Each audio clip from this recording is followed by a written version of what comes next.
Diamond, welcome back to Ball Diamond. This is Eric Bastine alongside my new partner, Bill Davis, joining me for the second game here. Ball State victorious in the first contest, 8-5 today. A good piece of pitching by Brian Bullington. He upped his record to 6-2 on the season, the freshman. An outstanding job for the Cardinals thus far.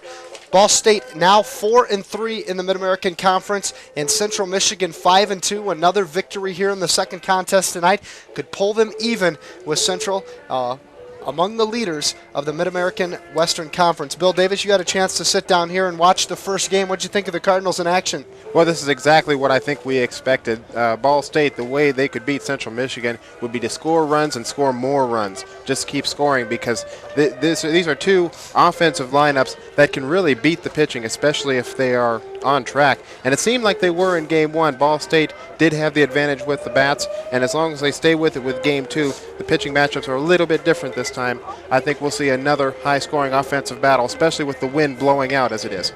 Well, the wind's always a factor here at Ball Diamond. Jason Hickman is going to be on the mound for the Cardinals.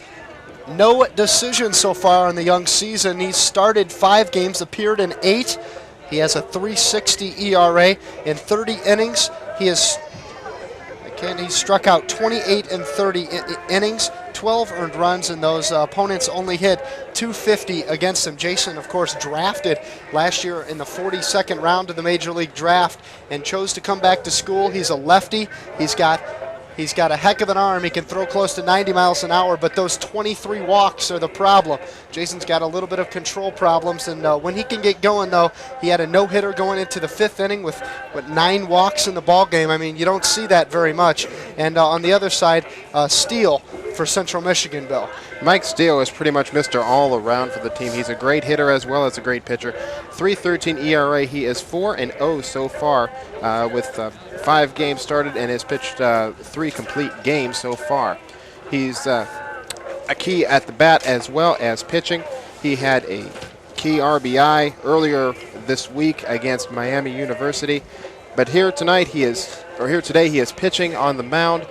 And he's very good with the control as well. So this is an interesting matchup. We've got a guy who has a good fastball but with not a lot of control versus a man who does have a lot of control and who's a great athlete. So we've got a great pitching matchup. As the umpire and coaches exchange lineup cards down at home plate, I think we're going to check in with Money Kinnett temporarily. He's down roaming around on the sidelines looking for exciting things happening. We'll be checking in with him shortly. Maybe he'll have an update on the Game 2 situation. Meanwhile, the Cardinals, of course, looking to climb back into the Mid-American Conference West Division race. Now 4-3 in the Mid-American Conference. They had lost 3 of 4 coming into the last game. They now own a 1-game winning streak. Central Michigan, that we disrupted their 4-game winning streak with the 8-5 victory in Game 1. Coach Maloney and Coach Folk shake hands as they head to each other's dugouts. We're going to head down to Eric Kinnett on the sideline and an injured star for the Cardinals, Shane Ridley, but looks like he's going to be back soon. What's the prognosis, Money? That's right, Eric. Here was Shane Ridley, of course, the injured Ball State star with the ankle. Of course, Shane, update us with your ankle right now. It looks like I'll be back by the next weekend. I'll be running Tuesday, Wednesday. It's not as bad as we originally thought. The swelling's gone down and shouldn't be a problem by next weekend. How about your brother here in the first game, coming up with a big hit there? It's been kind of a slump all year, but he came through in Game 1. Yeah, that's what we've been waiting for, him to come out of everything, and he's certainly wanting to do it in a big game like this, and we're looking forward for him to do big things this game and the rest of the year. Okay, Shane, really thanks so much for joining us, and hopefully the Cardinals can make it 2 in a row here in Game 2 here at Ball Diamond. Eric, back to you. Thanks, Eric Kinnett, down on the sideline, roaming the sidelines for us, making sure everything's good outside of our little booth up here. We're going to run down the Central Michigan lineup for you while Ball State takes the field to play defense in the first inning. And pretty much the same deal. Schuyler will start in center field. P-Rat at second base, batting second. The big guy Jake Sanborn, the right fielder. And then Mike Galloway, the designated hitter, will clean up. Mike Gates, the first baseman, bats fifth. Kevin Uzarski, the left fielder. And then the new third baseman, Tim Groves. He replaces Bollinger, who played in the first game. And then the catcher, Sean Gregg, will bat 8th, and 9th is Jason Helps, the shortstop. And we talked about Mr. Steele being on the mound, but on the mound for the Cardinals, Jason Hickman, and also the Ball State defense will set it up. Jimmy Long at third base, Paul Henry at short, Jeremy Ridley at second base, and Matt Wood at first. The battery for the Cardinals, Jason Hickman and Doug Boone stays behind the plate. Aaron Zainel in left field, Scotty French in center, and you see Nate Brown out in right field. So the same exact lineup, sparing the pitcher for the Cardinals here in the second game. And Bill, I hope they can keep the same offensive output as they did last game. It was a great offensive output, and I'll tell you what, a good defensive effort as well. We saw that one error very early in the ball game by Jeremy Ridley, and other than that, a great defensive play as well as offensive. As long as Ball State keeps this momentum going, they've got a great chance. This is just as important of a game as the last game. Well, they're all important here, Bill, and tomorrow there will be two more important ones here at Ball Diamond and Central. They'll shack up here in Muncie tonight and come back to beautiful Ball Diamond tomorrow to battle the Ball State Cardinals in games 3 and 4 of this series. And if Ball State can take this one, we'll be tied with Central in the West Division standings, and those games will loom even larger tomorrow. And you know, Eric, it really looks like we are at the beginning of a great rivalry here. Both of these teams have a lot of freshmen that contribute and contribute well. If this is the case as the years go by, we may be looking at these two teams vying for the MAC West title every year for the next few years. Well, if we're a rival of Central Michigan's, Bill, I'd call it an honor because Central Michigan hasn't had a losing season up until last year in 35 years, and we defeated them 4 games last year, but last year, a thing of the past. Game 1, a thing of the past. And here we are with Game 2. Jason Hickman on the mound. Quite a different story than the previous Brian Bullington. One, the obvious one, a left-hander. And he doesn't have as much control as Mr. Bullington, but he does get things done. Of course, he had a no-hitter going into the 5th inning against Indiana State earlier this year, but control problems forced him out of that situation. Well, Boone is going to be the key here as the catcher. His job is basically going to be to make sure that Hickman doesn't get too wild with his pitches, make sure too many pitches don't get away from him to the backstop. And Boone, not the greatest at knocking him down. 13 pass balls on the year. He was perfect in the first game. But already 2-0 the count now. Jason Hickman facing the leadoff hitter, Schuler.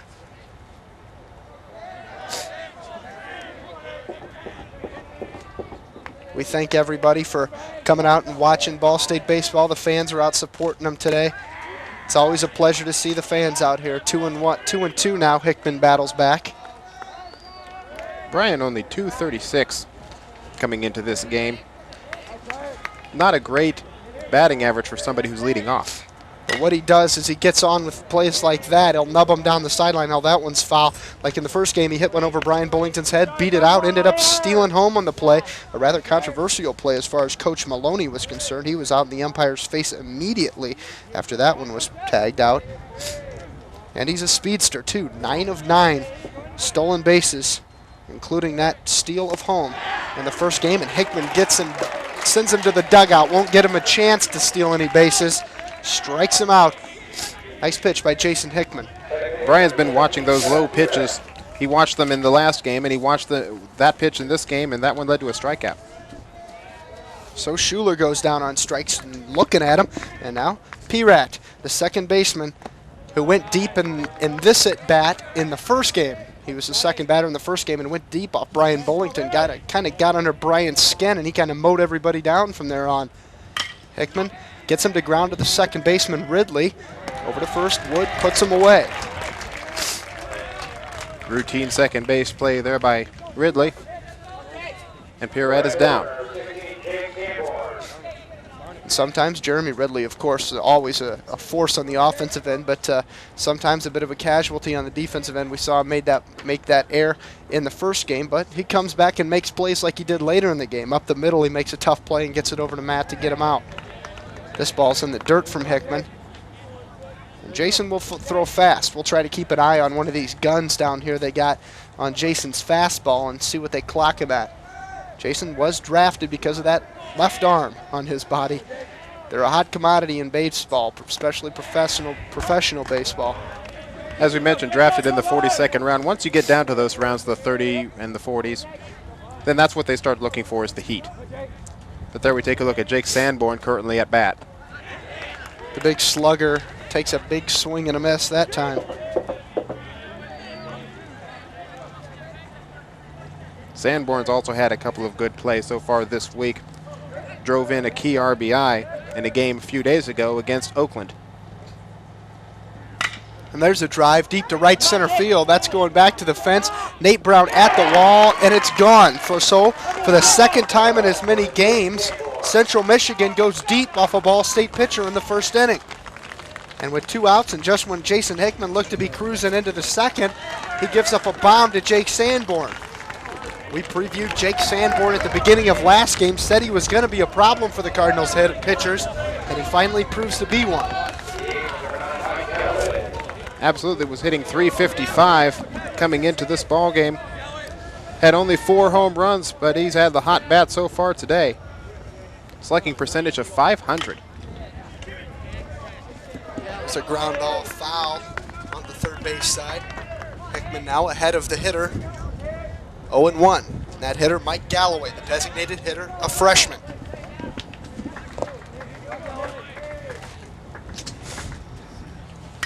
And he slugs one to deep center field, and Scott French looks at it. Wow. Back-to-back home runs. You know, we expected this. We expected a lot of offensive output. Mike Galloway is no stranger to home runs. Earlier this week against Oakland, he belted a 3-run home run in the first inning that really set off the offense for Central Michigan. And here he has the second of a back-to-back homer. So Jake Sanborn ties Mike Galloway at the team lead with 5 home runs, and Mike Galloway wants to have none of that. He boosts his mark up to 6 on the year, and now he leads Central Michigan, the freshman, 6 home runs and 25 RBIs on the year. So again, quickly, Central Michigan out to an early lead, and the Cardinals look like they're going to have to battle back again, and that looked like it hit him. So Mike Gates gets on. We didn't even get a chance to tell you his name, and he's already on base. Hickman hits him, and with 2 outs, you'd think Jason Hickman would just calm down and go ahead and get that last one, but he's struggling. And now Kevin Uzarski will come up, the left fielder for the Chippewas. Kevin Uzarski, the senior, had a great series against Miami earlier this week. Throw over to first and runner back. Uzarski coming into the day hitting .297 with a slugging percentage of .438. 1 home run. He just hit the batter again, I believe. Well, Eric, you talked about control problems earlier, and this is exactly what we see. We see back-to-back home runs and now back-to-back hit batsmen. So 2 kinds of problems, I guess you could say, for Jason Hickman. Matt Wood out to talk to him a little bit, and now Coach Maloney strolls out. Just, Jason, calm down a little bit, bud. You know, you got stuff. You struck out the first batter and got the second one. An easy, routine ground ball to Jeremy Ridley to get P-Rat out. And now we've run into problems. Back-to-back home runs by Sanborn and Galloway.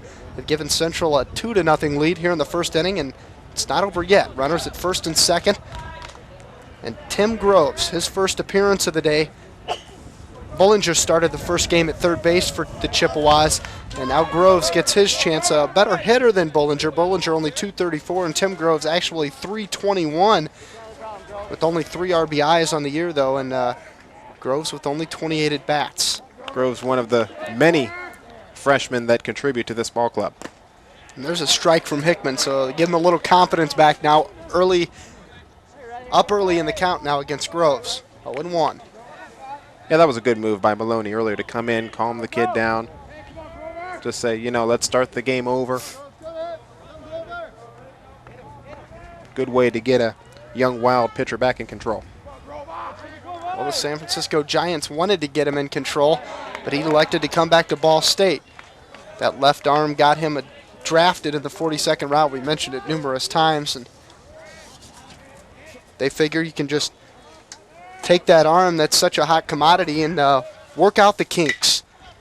Hickman, now a ground ball through the left side, and another run's going to come around to score maybe. The throw from Zainel's not in time, over to second, and he's out at second. So a nice job, heads-up play by Doug Boone. And the runner Uzarski leading off second base as the throw came home. He gets picked off out at second. Nice play by Doug Boone, but the run still scores 3-0. 3-0 Central Michigan lead after one. The Cardinals coming to bat. We'll be right back. You're watching WCRH TV Sports. Prison for colleges? Well, you just made the right turn. At which university will you find a nationally acclaimed faculty that actually teaches? Ball State. The professor that wrote the textbook actually taught the class and even knew my name. That's cool. And at which university will you find the kind of personal attention only found at small colleges? Ball State. It's everything I need. Oh, Ball State University, everything you need. Hey, Jimmy. My brother got a slam dunk at the basketball game last night. Cool. My sister plays first in the swim meet. Awesome. Hey, Jimmy, what did your brother do? He makes dreams come true. Huh? Come on, let's try it. Wow! Cool. Come be a Dream Team member and help a family get a new start in life. Join Habitat for Humanity today.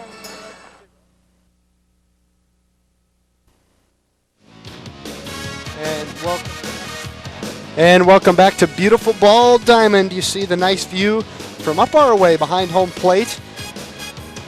The pitcher Steele for Central Michigan warming up, and talk about him a little bit, Doug. Bill. I'm sorry, Bill. It's been a long day. That's okay. I've been hitting the head a number of times myself.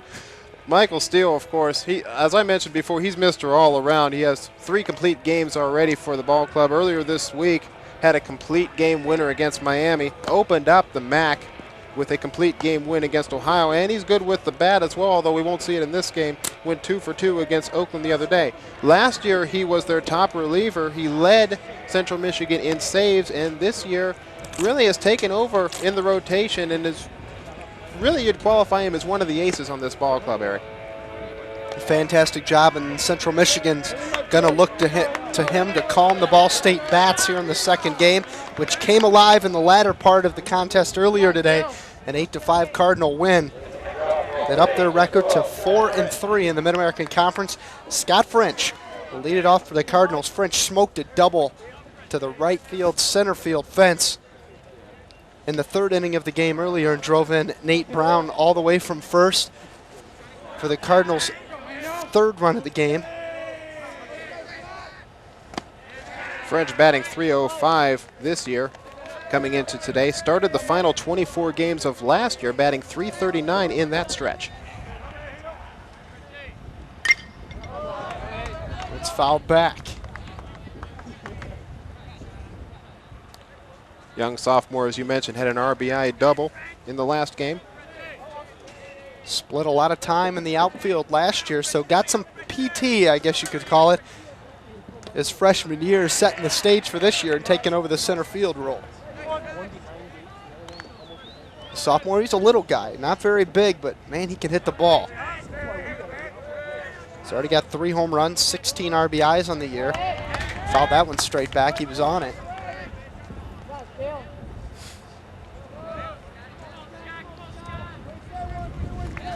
He's not as fast as you would expect for a center fielder either. Only has 4 stolen bases so far this year. We'll set the Central Michigan defense when we get a chance to. Pitch from Steele. And a strike call. So French goes down on strikes. And as that ball rolls around the infield, you see the third baseman Groves. Shortstop Helps. Second baseman P-Rat and Gates over at first. Uzarski in left field. Shire in center. And Sanborn out in right. Steele and Gregg are the battery. And the Ball State lineup pretty much the same, exactly the same as the first one. And Aaron Zainel smokes this one to center field. It gets up in the air. Back at the track at the wall. And the nice catch there by Shire in center field and puts Zainel away. If that wind was just blowing a couple more miles an hour, it might have got out of here. A nice play by Shire to get a jump on that one and get back to the warning track. Ball State lineup, of course, French, the center fielder, lead it off. We saw Zainal, and now Jeremy Ridley. After him would be Matt Wood, Matt Deckman, the designated hitter, Doug Boone, the catcher, will bat 6th, Jimmy Long, 7th, Paul Henry, the shortstop, 8th, and Nate Brown, the right fielder, would bat 9th. So here's Jeremy Ridley. Little fake bunt. Quickly over to first, and that'll end the inning. So Jeremy Ridley trying to pull a little surprise and doesn't fool anybody. We'll get to see another shot of that. Jeremy Ridley laying one down. But that retires the side, and Steele moving along quickly in the first inning. You see Shane Ridley trying to beat it out, and just about a step and a half away. Doesn't quite do it. Not one of the faster guys on the ball club, but not quite fast enough to beat that bunt out. So the Cardinals still, after one, cannot get the bats moving. They went 3 up, 3 down in the first inning of the previous game, but it kind of got rolling in the second when they scored 2 runs in that inning. So I guess we can look to the Cardinals after this inning. So Jeremy Ridley out 1-3. Coming up next for Central Michigan, we're going to see Sean Gregg, the catcher, Jason Helps, and then already back to the top of the order with the center fielder Schuyler, after Central Michigan sent 7 players to the plate in the first inning. When you've got a guy batting 8th like Sean Gregg, who's batting .329, knocking in 5 dingers with 13 RBI, that says that you have a very deep lineup.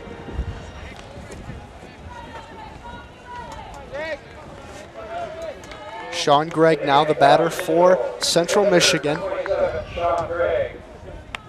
Gregg came into the day today, batting .329. Young senior, this is his 3rd season as the starting catcher.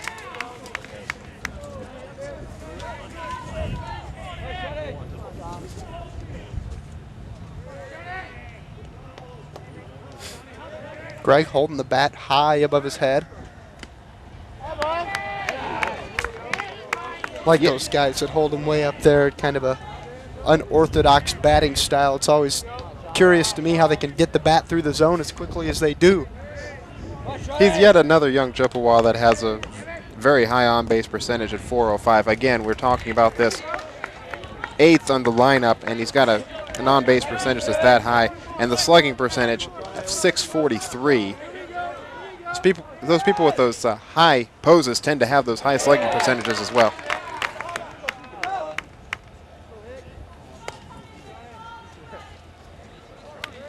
Now Jason Hickman on the mound for the Cardinals, working against the catcher Sean Gregg. Hickman ran into trouble in the first inning.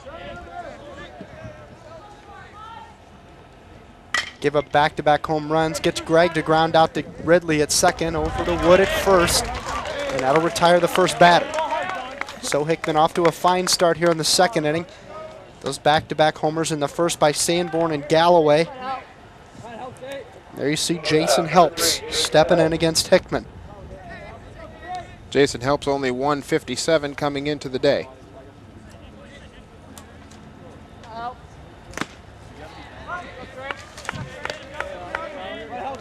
Had a decent game against Oakland the other day, the young shortstop junior out of Wyoming in Ontario. Strike called. 0-2 now. Hickman quickly ahead of Helps. Helps was 0 for 2 in the first game and was hit by a pitch, flew out to the third baseman and flew out to center field. He's a transfer out of St. Clair Community College. Great fielder. Fantastic fielder for a shortstop. That's why they have him in the starting lineup. And Doug Boone has to block that one out of the dirt. The count 1-2 now from Hickman. Into the stretch and the pitch. Ground ball to the first base side. A high hop. Wood grabs it over to Hickman and steps on the bag and gets him. So a nice play by Matt Wood, because the ball took a funny hop and went up over his head, and he had to get up and get that one. And Hickman does a good job getting over there and catching the ball and stomping on that bag and getting the out. So good heads up by Hickman. I think he underestimated the speed of the young batter, so he had to hustle over the first there in the end. Back to the top of the order, Schuyler, who struck out looking his first time up against Hickman of the first batter of the game.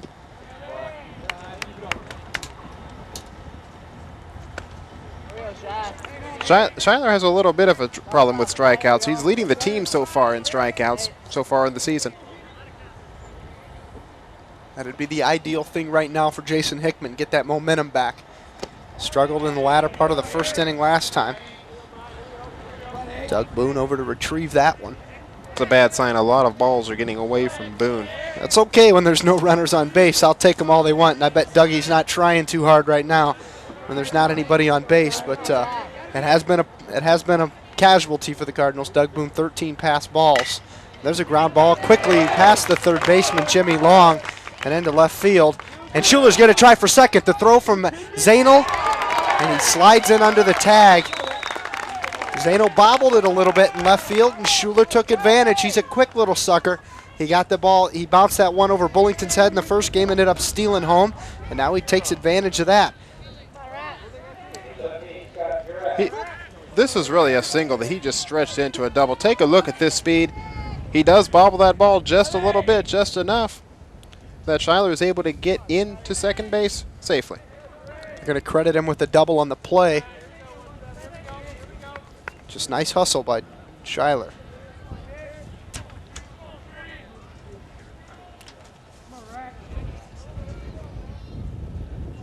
Back to Peratt now. Peratt, the Diamond Dandy Award winner for last year for the Central Michigan Chippewas. Strike called from Hickman. Schuyler standing at second base.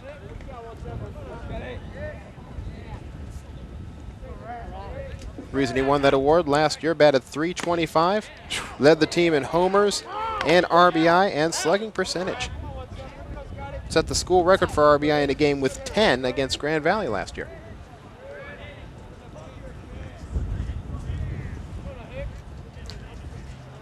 Peratt 9 for 9, or Schuler rather, 9 for 9 in stolen bases, but I wouldn't look for him to take third here because Doug Boone's got a clean shot down the line with the left-hander in there. We'll be joining Eric Kinnett on the sidelines here in this at the end of this half inning. I'm sure he's got a surprise for all of us. He's a swing and a pop back, and Doug Boone's there. And he makes the catch. Oh, trips over his own helmet. Doug doesn't hope he's care. okay. He got it. As long as he's okay, don't injure those ankles. So Jason Hickman gets out of a jam, and the Cardinals now got to come in and do some damage themselves. A 3-0 Central Michigan lead. We'll send it down to Eric Kinnett on the sideline. And what do you have for us, Money? And of course, Matt's having a terrific season so far, batting over 300, getting the job done out of Monroe Central. Talk about Matt's progress this year. Well, he's done come along real well. This last week he had a super week, which brought his average up quite a bit. And we're hoping for him to do something in this game. Let's talk about the Ball State baseball program right now. It's really, the last couple of years, it's just exploded with national progress. I'm sure that was a big reason why Matt decided to come here. Yeah, we live close to, that helped a lot, but he's always wanted to play baseball a little step farther than high school, so excuse me. How about the games today? Of course, Central coming in first place in the MAC West. Cardinals able to get the first one. How big are these games for the Cardinals this weekend? Oh, these are big games. We're really fortunate to get that first one. Just hope we can hang in there for the next three. Okay. Thanks a lot, Phil Deckman, father of Matt Deckman, watching the Cardinals in Central Michigan going at it here in Game 2. Ball State trailing at 3-0. Let's send it back up to Eric. Thanks a lot, Eric Kinnett on the sidelines, tracking down parents of players. We got to talk to Larry Bullington in the first game, and Matt Deckman, of course, looming large on deck circle, but he'll come to bat after Matt Wood. Pitch from Steele and a big cut from Woody, and it's a swing and a miss, strike one. Matt Wood, such a natural first baseman, the senior out of South Bend, Washington High School. Good power hitter. Right now leading, or tied for the lead for the team with RBIs coming into today with 21. That does not include, of course, the RBI from Game 1. Yeah, Woody's got 22 RBIs now, moving ahead of Shane Ridley and Jeremy Ridley, who have 21 apiece. Was named to the preseason All-MAC Conference team as well by Baseball America as a first baseman.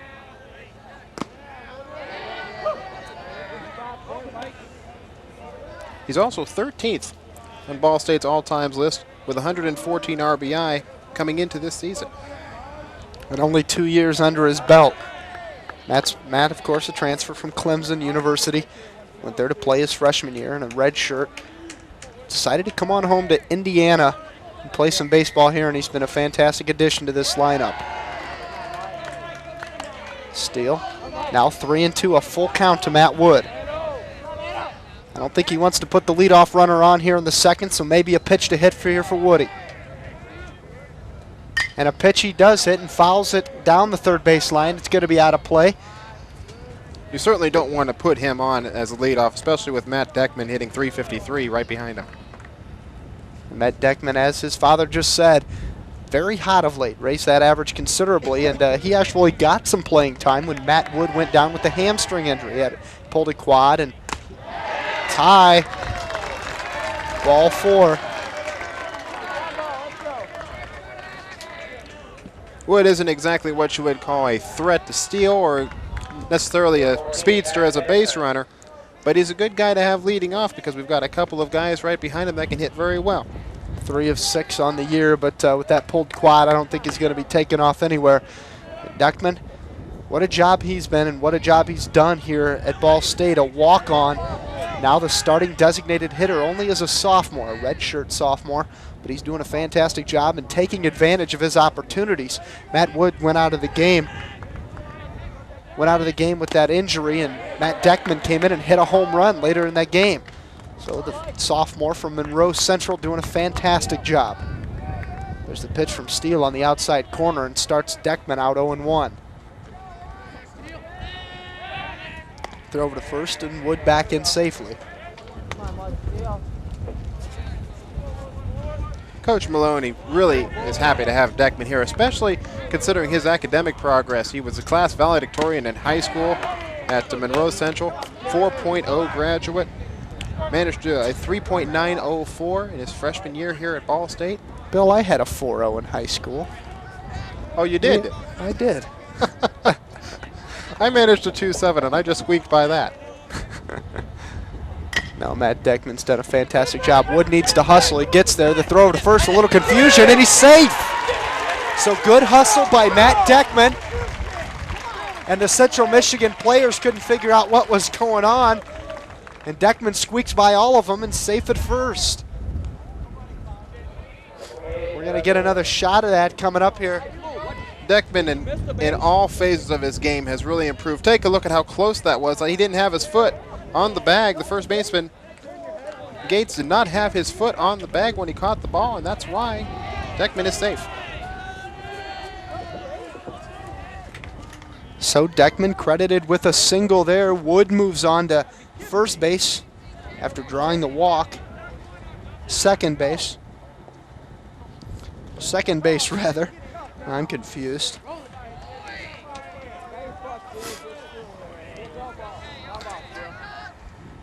And now Doug Boone stands in, takes strike 1. There's Wood on Let's second take another base. look at this. Let's take another look. Is his foot on the bag?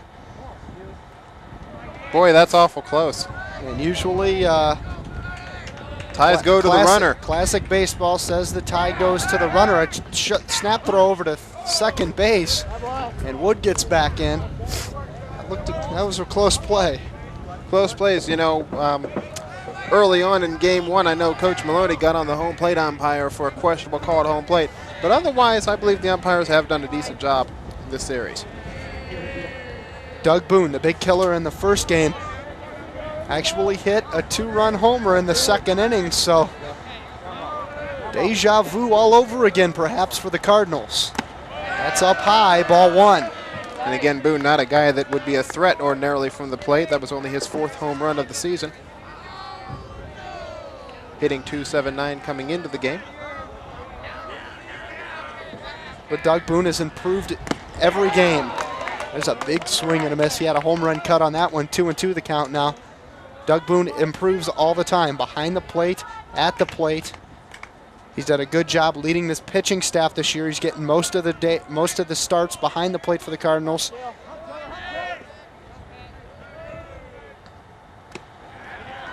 The Cardinals, so 2 runners on. Doug Boone on with nobody out. A threat already here in the bottom of the second inning for the Cardinals, looking to scrape back in this after the Chippewas jumped on him in the first inning. Jason Hickman giving up back-to-back home runs. Now here's Boone. There's a drive, foul and back, and that's got Carr written all over it. Maybe Eric Kinnett can get out there and do a live report from one of the broken windows. I think we're going to have Ball State police all over here pretty soon if this keeps up. Oh, but they read a disclaimer, Mr. Davis, that Ball State University is not responsible for balls hit or fouled into the parking lot.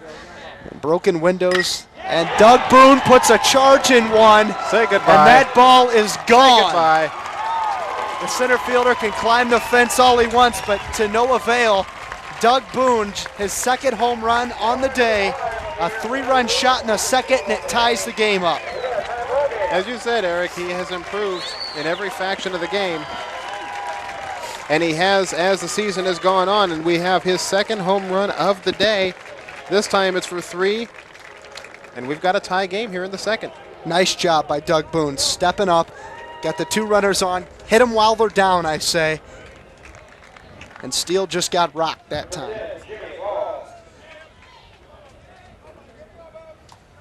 So now let's get it started all over again. Here's Jimmy Long, shows the bunt, pulls back and takes ball 1. So 3 runs on the board, nobody out. It's like a new inning. Let's get it started. Jimmy Long came in as a transfer. Came in from South Alabama. This is really his first year playing for Ball State. He's a bit of a project, not the fastest guy on the team. Can hit the ball very well if it's pitched inside. And Jimmy Long, of course, in the first game today, 0 for 3, struck out twice and grounded out to the shortstop. Bring that bat to life now. Got the start again at third base. Cardinals kind of in a bind with infielders with Shane Ridley out. Paul Henry, the normal third baseman, had to move over to shortstop, and now Jimmy Long getting a chance. Jimmy Long also a pitcher, as well as Paul Henry.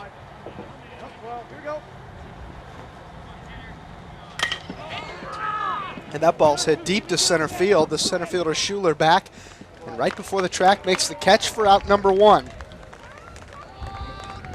That one stayed in there. The wind just wasn't on his side with that one. But Jimmy Long, like you said, they got him. The real reason they like him is because of his pitching. They really need some good relief pitching. Relief pitchers have let Ball State down in the past this year. Now Paul Henry, the other guy we were talking about coming in, lines one up past the second baseman and into right center field. The big turnaround first, and Henry retreats. So a nice job by Paul Henry, a seeing eye single as they call it. Puts it through there and under the second baseman's glove, and he's on with 1 away. And now the speedster Nate Brown. Nate Brown, the young sophomore out of Eastbrook High School out in Upland. Not too far away, actually. Another Ball State athlete, Lori Kitts, went to Eastbrook High School, a freshman on the basketball team, did a fantastic job this year for the Cardinals. And Nate Brown pokes it through the hole. Nice job by Nate Brown. That's what you got to do there. Oh, and Jimmy Long, as we mentioned, not the fastest guy on the ball club, or he could have probably made that to third, the way the ball was just dribbling to the outfield.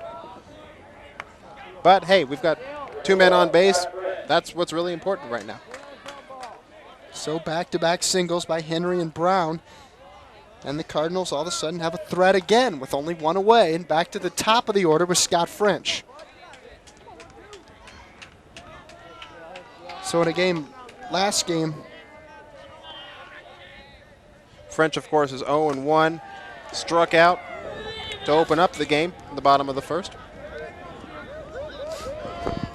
And some control problems for Mike Steele. Had a good first inning and is struggling now in the second. Well, that's exactly what happened in the first game, too. The Cardinals went 3 up, 3 down in the first and then went to work in the second, only scoring 2 runs trying to cut into that lead. That was after the Chippewas already had a 4-0 lead. They took a 3-0 lead into the second here, and the Cardinals responded.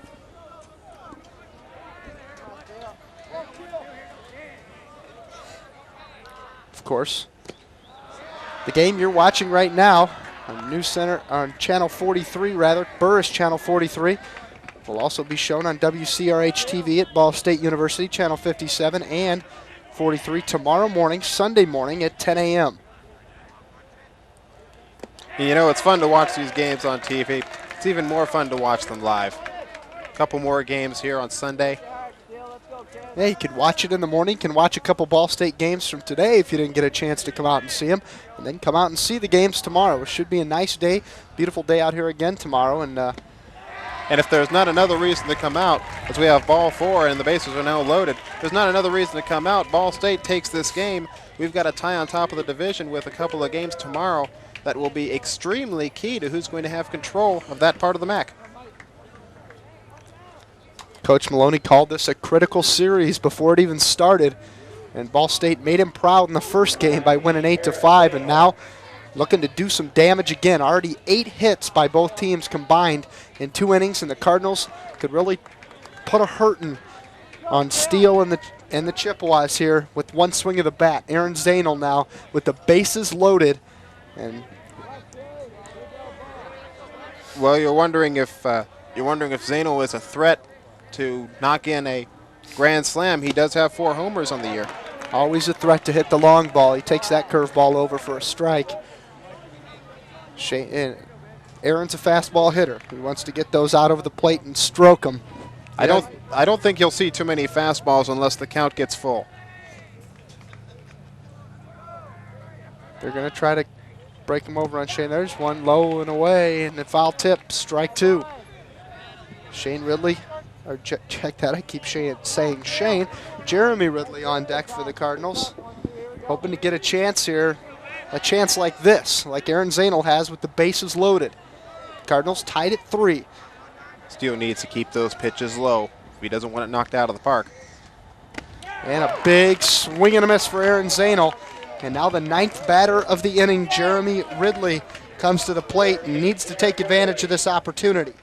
What a great story Jeremy Ridley is. Suffered a case of Bell's palsy during the off-season. For those of you who don't know, that's a condition that, among other things, causes partial or total paralysis of the face. He did come back. He's playing very well this year, especially at the bat. Shane, a big swing and a miss there. Cardinals need to bring home a couple more. 3-run homer by Doug Boone has been the difference, and the difference is a tie game. Ridley started all 60 games last year, hitting .253 coming into the day with 2 home runs, hit 4 doubles. Ball State would like to see a double here.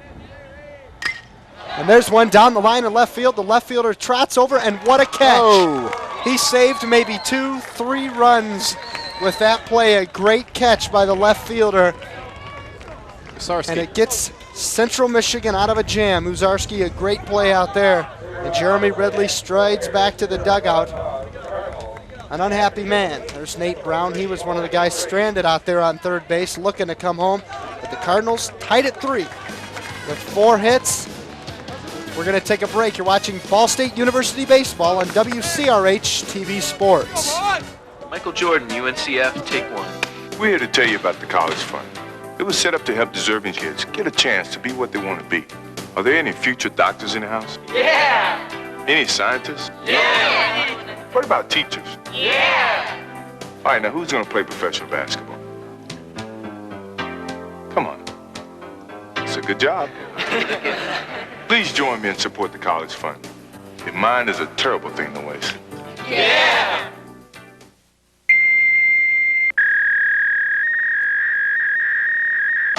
Ball State Sports Online.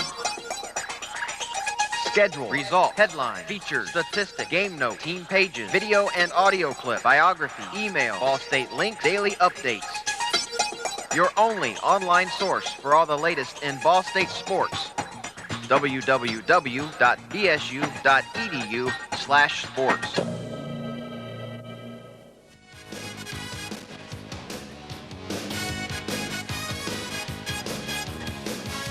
And welcome back to beautiful Ball Diamond here on the Ball State University campus in Muncie, Indiana. Jason Hickman, Doug Boone planning a little strategy for the top of the 3rd inning, and Jake Sanborn, the Central Michigan hitter who hit a home run to start one of those back-to-back things that the Central Michigan Chippewas had going in the 1st inning. Put 2 of their 3 runs on the board with those swats, and Hickman going to do something a little different with Sanborn this time. As we mentioned in the first, Sanborn is having a hot week. Had a great series against Oakland earlier in the week. Of course, hitting a home run in game 1 that really set off the offensive show that we saw in the first inning.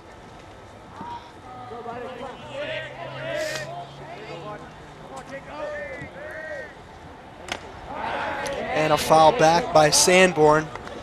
0-2 the count now. Hickman ahead, and this is what we like to see.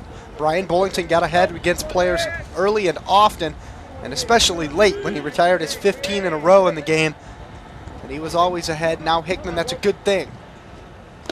A ball low and outside, 1-2. It's a good pitch, though, by Hickman. You go ahead and waste that one every now and then. It's so much more important for a fastball pitcher to get ahead of the count than it is for a curveball pitcher. Fastball pitcher gets ahead of the count. Then that, like you said, it does give a little leeway for some wild pitches. And there's a bomb deep to right center field. Scotty French back at the track, at the wall, and he makes the catch. Scott French, twice now today, has run into the fence and grabbed it. And a nice job. That wins. They wreak havoc with people out there. And Jake Sanborn got the first one he hit today over the fence, but that one is hauled in by Scott French. Scott French is one of the reasons why they like him out there. He's got a great glove, can catch those long flies. But we've got Mike Galloway coming up now for Central Michigan. Galloway, of course, he hit the second of the back-to-back homers we saw in the first. And I just can't stress this enough times, is a part of that great freshman crew that Central Michigan has. They're trying to dismantle those freshmen here. Dismantle, I guess I should say. Demantle is not a word, is it, Bill? There would be dismantle, I would imagine, yes. Mike Galloway, the freshman, hit a home run right after Jake Sanborn in the first inning for the second Chippewa run. Or can you demantle a Chippewa? Pokes that one through the right side past Matt Wood and Jeremy Ridley. And the Cardinals again. Boy, you want to talk about a hot bat. You'll need 10-foot thongs to be able to pick up his bat after he knocks one of those. Yet another base hit for Galloway. He has just been on fire this week. First game, Galloway a double in 3 at-bats. And now the big first baseman, Mike Gates. Mike Gates, no official at-bat earlier on.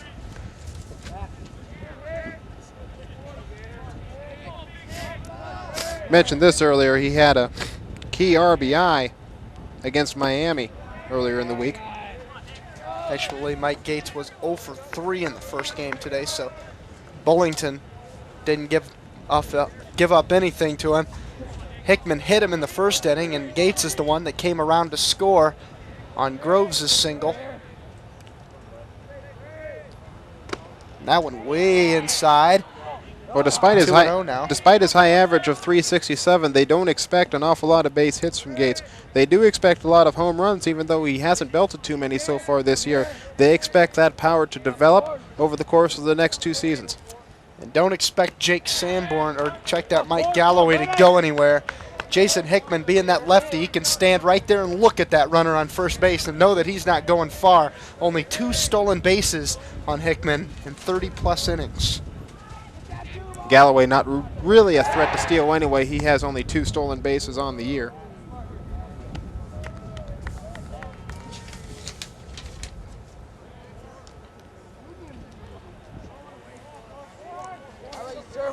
So Gates looking to make something happen here with 1 out in the top of the 3rd inning.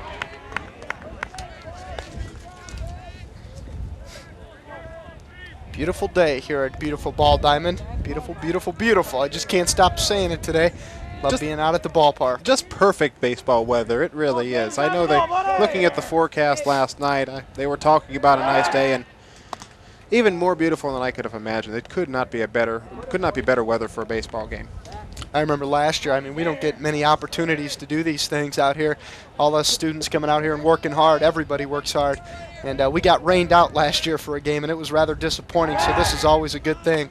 As Hickman throws over to first again, he's paying a lot of time. WCRH has been fortunate to have some good weather so far this year. Our first football game, as I recall, in the year, it started out overcast and relatively warm. Of course, it snowed by the fourth quarter, but that kind of symbolized what the football team did all year anyway. That ball rolls foul, and the football team will be in action tomorrow, actually. So, a nice sports activities here in the Tillotson area.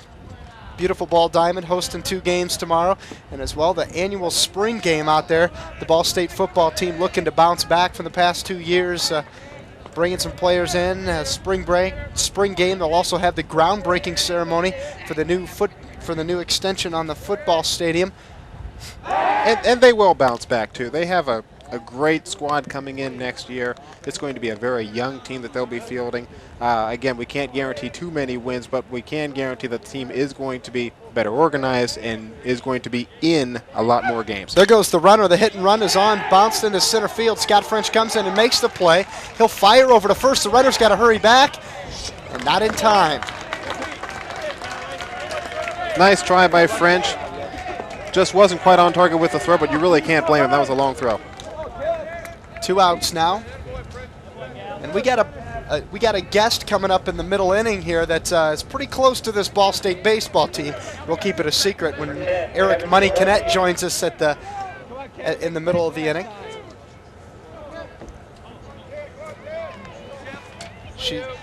The guest has ties to the team. We'll say that.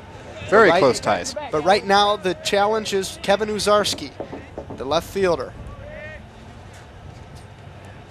Uzarski, as we mentioned, hitting .297 coming into the day. Quick throw over to first and Galloway back. Man, Hickman's spending a lot of time on Galloway. He's only got 2 stolen bases on the year. I don't think he's going to be a threat. Maybe just trying to take away the hit and run. Definitely trying to take away the hit and run when you've got a tie game such as this, when you know a lot of runs are going to be scored. You want to make sure that leading runner doesn't go any farther than he can. Especially with 2 outs and a runner on first, you hit a ball in the gap, he might score. That one fouled straight back. Uzarski was on top of that one. And Uzarski, a great hitter, and again, to give you an idea of their depth at batting, 16 RBI coming into the day. That's actually 5th on the team.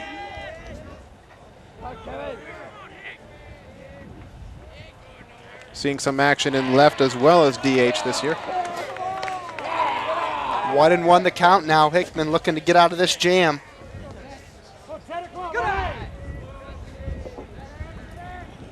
Played for Grand Rapids, the National Junior College champions. The last year he was there. Man, Jason Hickman slowing this game down. Last game was like 1 minute and 50 minutes flew by. Jason Hickman spending a lot of time over here on Mike Galloway on first base. A guy who doesn't steal bases. And there's a foul off to the third base side, and it's going to be out of play. Hickman runs the risk of wearing his arm down if he keeps throwing to first that many times. You know, this is not a team that you want to throw your bullpen at pretty early. This is a team that can hit a lot of home runs, knock a lot of extra base hits on you, and with the way that the bullpen has performed in tight games so far this year, not necessarily your best idea to hand the game over to them at any point, especially, like I said, against Central Michigan. Let's hope that doesn't happen. Jason Hickman can stay on his stuff here. Another throw over. Matt Wood getting as much work as Hickman here.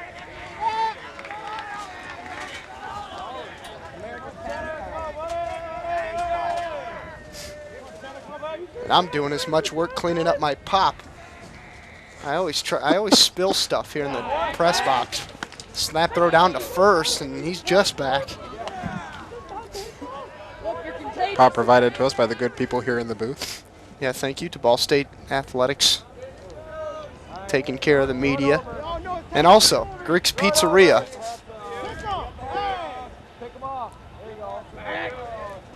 Hickman does have a pickoff. He has picked somebody off this year, so this isn't all for nothing. And that is for nothing. A swing and a miss by Kevin Uzarski, and he goes down swinging for the third out of the inning. We're tied at 3. And Eric Kinnett down on the sideline with an important member of the Ball State baseball family. Take it away, Eric. All right, thanks a lot, Eric. I'm joined now by Coach Rich Maloney's wife, Kelly Maloney, and got to talk about the first game, Kelly. That little incident at the home plate. Coach got a little intense around there. Have you ever seen him like that before? Oh, yeah. Yeah, he can be feisty when it comes to coaching baseball, especially when the call doesn't go his way. But I'm surprised, as well as all the other parents, that he didn't get thrown out. So that was good. We needed him to win that game. He's definitely an intense person. Of course, you went to Western Michigan, as did Rich. Just talk about how you've grown to the Muncie community and what are your impressions of it? We really love Muncie. It's a family atmosphere. We were assistant at Western for 5 years before Rich was offered the head coaching position here, and we just love it. We look at the baseball team as our family. How about the team right now? Big win in Game 1. Looks like they're playing a lot better. Oh, yeah. Yeah, that was a big win. This is a big weekend for us, so we're excited. Being a coach's wife, anything that people should know about that? I'm sure there's a lot of stress on you. No, well, in the beginning it was pretty hard, just getting used to the fact that he was away a lot, but now we just look at it like a team. We're a team. These are our kids, and they're like our family, so it's a home away from home. Okay, thanks a lot, Kelly Maloney. Eric, Cardinals tied at 3. Hopefully get some more runs here this inning. Back to you. And a good way to get those runs, we'll have Matt Wood walk. He walked to lead off the inning last time and ended up coming around to score on Doug Boone's 3-run blast. We thank Mrs. Maloney for taking some time to talk to us. She adds a different perspective to the game, Bill. It's kind of we see it out here on the field, but Rich Maloney has a family, 3 young boys, and he takes care of them very well. She has a good She's fan's a big part of perspective. She has a good fan's perspective in something like this, and it's refreshing to hear comments like that every now and then. Thanks to Eric Kinnett for tracking her down. So Matt Wood now stands in 1-1 the count as he fouled that one away. Can't mention this enough, his RBI total, high as it is, leading Ball State. And boy, did he lead them last year. A MAC record, 71 RBIs for Matt Wood. And he had a lot of guys to drive in who were hitting the ball. Ball State scored so many runs last year, it was silly. They beat Akron 31-5 one game. It was ridiculous how potent that offense was last year. And Woody, a ground ball down the first base line is going to be a tough play. And I'll tell you what, if Matt might not have had a strained quad, he might have been able to beat that one out, because it was a hard hit ball deep past the first base. He does ordinarily have a lot of speed for his frame, 6'3", 215. And as you mentioned, a bad leg, didn't quite make it in time. As we take a look at this replay here, pitcher just barely gets his foot. It was his left foot. Well, he had a little more success if he had his right foot, but he did get him out. So Matt Deckman now. He singled and scored in the second inning, again on Boone's home run, as did Wood.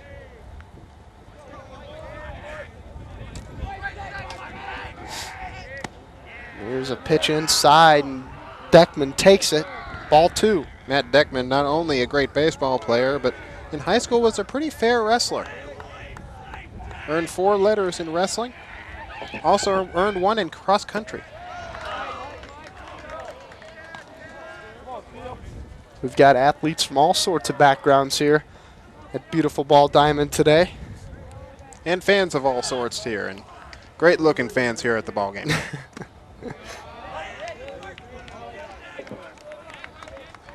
Matt Deckman looking to get the Cardinals started in the bottom of the third. It's a tie game, 3-3.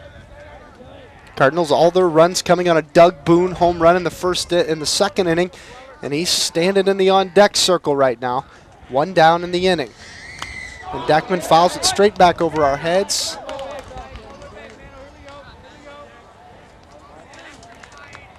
Three and 2 now, full count.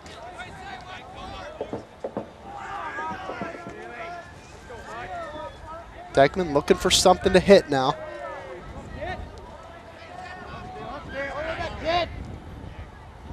And there's a bouncer over the middle. It might be a close play. Deckman trying to hustle. Second baseman bobbles it.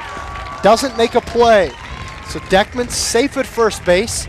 Again, The other one he beat out on the hopper in the second inning to keep it going for Doug Boone. Now he beats out another infield single.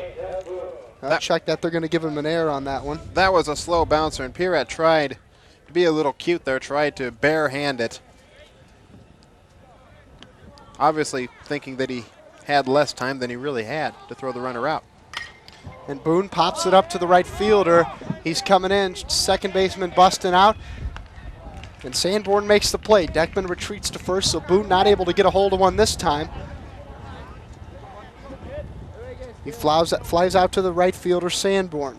And now Jimmy Long coming up. Credit P-Rat with the error on that play before as Deckman stands at first base. Jimmy Long flew out to the center fielder in the first inning. Long, mentioned the baseball player. Also played basketball at DeKalb High School.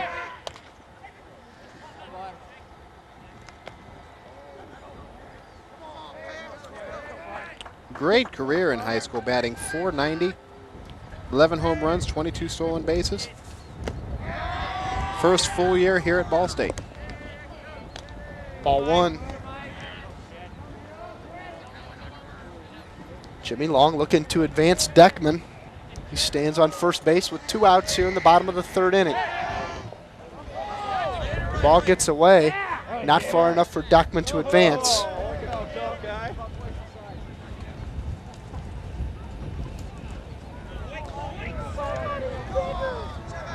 Well, we've seen Mike Steele with yet another base runner to worry about. And you mentioned there's a difference between a left-handed pitcher and a right-handed pitcher. Right-handed pitcher like Michael Steele having a little more trouble getting it over to first. Yeah, you see Hickman toss it over there. Heck, you think he threw it 6 times when Galloway was standing over there. Gave me time to clean up my mess in the press box, and Jimmy Long puts a charge into one, into left center field. The center fielder Schuyler's over to get it and makes the grab and retires the side. The Cardinals get nothing. Strand Deckman on first. And after 3, the Cardinals and Chippewas tied at 3. We'll be back. You're watching Ball State University Baseball on WCRH TV Sports.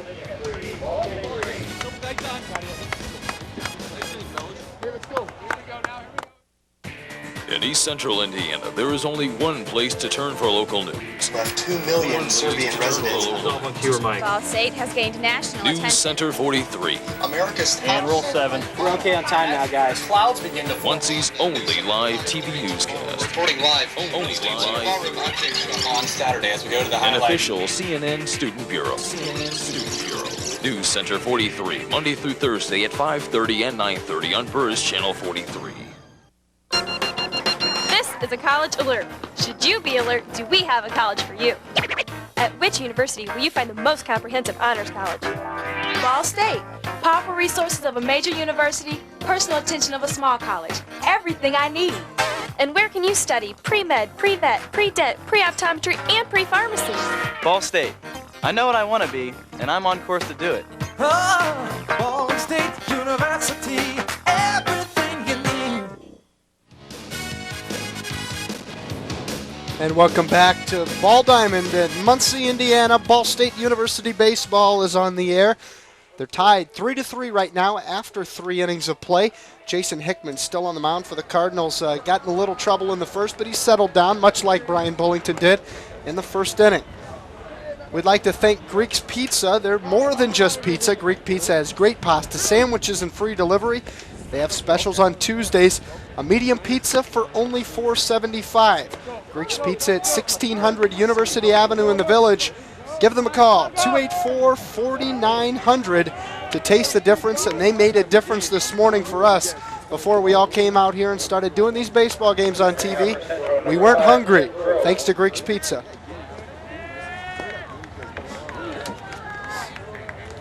Now leading off for the Chippewas here, the third baseman, Tim Groves.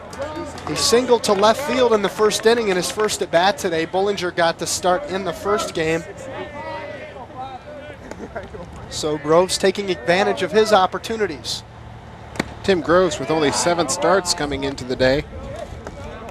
Started this game. They have him here as a utility infielder, basically having him moving around.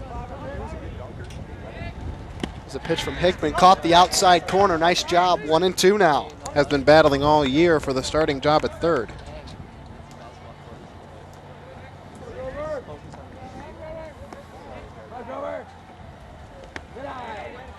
And we're just informed that Eric Cannett's bouncing around from family to family to family.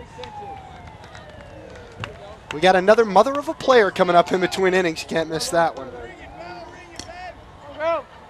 Always good to have special guests here on the broadcast. Jason Hickman a little bit outside. Now 3-2 the count. A big pitch here from Hickman. You don't want to put the leadoff batter on base. Swing and a miss. Foul tip, and he's out of there. So a strikeout for Hickman. Just his second of the game, third of the game actually. And the more important thing, no walks for Jason Hickman, something that has plagued him early on this season. Good cut on that pitch. He looks like we're talking about, I believe, what, a possible foul tip. Of course, the rule states if the foul tip does not go above the batter's head on a third strike, it counts as a simple swing. So coach is out arguing it, and they run down to talk to the third base ump, but to no avail. And up steps Sean Gregg. 3 Ks for Hickman through 3 1/3. That ball's up high, ball 1. Sean Gregg, the senior out of Grant. As we mentioned before, this is his third season as the starting catcher. There's a foul straight back. Doug Boone comes back to the screen right in front of us, and he makes the catch. Had a good cut, just got under it. Number 3, Jason Hill. So nice job by Doug Boone getting back and making the easy play. A fly out to the catcher, and we've got 2 down in the 4th inning. Jason Hickman, of course, just like Burlington, cruising right along now. He's retired 4 in a row. And now we've got Jason Helps coming in, who's hit by the pitch. Well, just as I get a chance to say it, Helps has hit the 3rd hit batter by Hickman today, and those control problems shine through. As soon as this is over, we'll head down to Money Canet on the sidelines. Entertaining the fans as well as us today. Brian Shire coming up, hitting 1 for 2 on the day. Of course, looked at a strikeout, then knocked a double in the second. I don't know if you saw Eric, Bill. He was antsy to get out of here for the game. He wanted to go hang out with Charlie Cardinal. I don't know why. Charlie was all over the place earlier, thrilling the crowd. Oh, Charlie was throwing things at me during game 1 and everything else. I know the crowd enjoyed it. He led the Cardinals to a victory. We'll give him credit for that one. 8-5, the Cardinals won the first game. Tied 3-3 here in the top of the 4th, rather. He's entertaining. He kept stealing my drinks though. Trying to keep an eye on these radar guns down here. See how hard Jason Hickman's throwing the baseball. 91 on that last pitch. Brian Shire at bat, who of course was redshirted last year because of a wrist injury, and really has come on this year. He's definitely came on today. Had that steal of home. That was a great play. Whether it was close or not, he made it close by getting there fast. Yeah, it's a rare thing even in college ball to see you.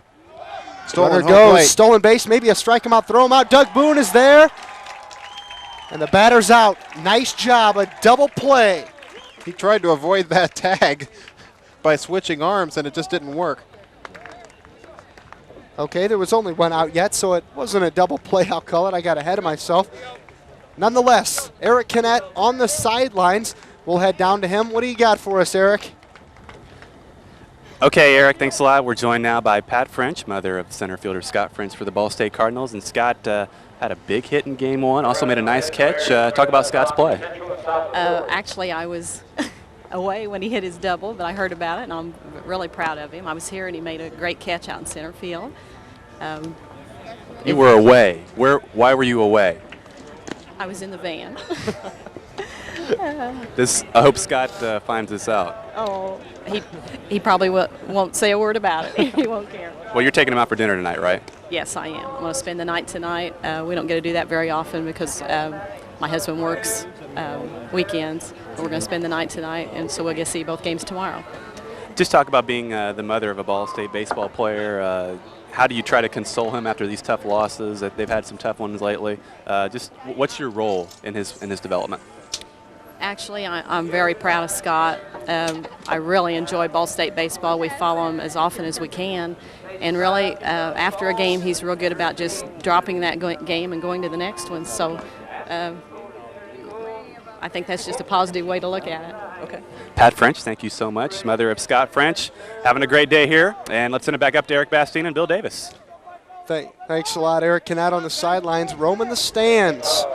Doing a good job of finding people to talk to. I know it sometimes gets a little boring walking around with the microphone, but thanks to Mrs. French and as well as Coach Maloney's wife for joining us. And now joining us, Paul Henry at the plate, facing Steele, and he lines that one right to the first baseman, a rocket shot, and Paul Henry is going to rock it back to the dugout. He hit that ball hard, but unfortunately right at the batter. He's been knocking them hard so far today. Of course, the last game he hit his first home run of his Ball State career.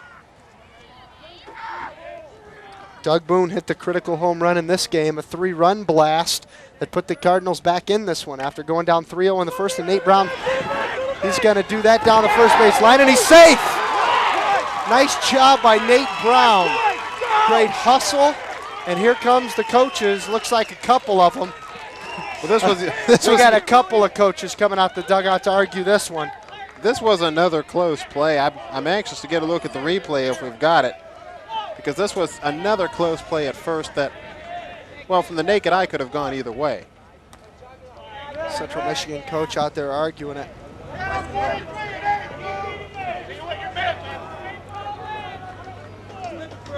See if we can get a.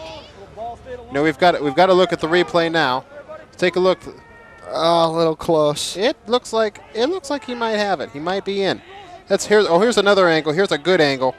Let's see, right foot versus left foot. Another one of those simultaneous jobs. We've had two ties at the plate here. This is one of those cases where I almost wonder if the manager isn't just holding up the game maybe to build momentum for his pitcher, because an argument like that you're not going to win. Well, Steve Jackson's out there arguing with the ump still. You saw head coach Judd Folsky come out there, and he kind of moseyed on back into the dugout, maybe thinking this one was a lost cause. But in the case, assistant coach Jackson still out there pleading his case. Well, Mike Steele has allowed a base runner every inning, with the exception of the first. This could just be an attempt to get him to calm down out on the mound and let him gather himself. Because a close call like that is not going to get reversed by a coach coming out and arguing. I have never, in all my years of watching baseball, I've never seen that happen. We'll take another look at it. Oh, that's so close. It is just a simultaneous. Then we're talking about one of those. You look at the toe versus the heel kind of thing, where the toe of the base runner may have touched before the heel of the fielder. It's one of those close calls. Well, nonetheless, Nate Brown stumbles back into first base. Of course, it'd be all for naught if he got picked off first, though, wouldn't it? Well, and all the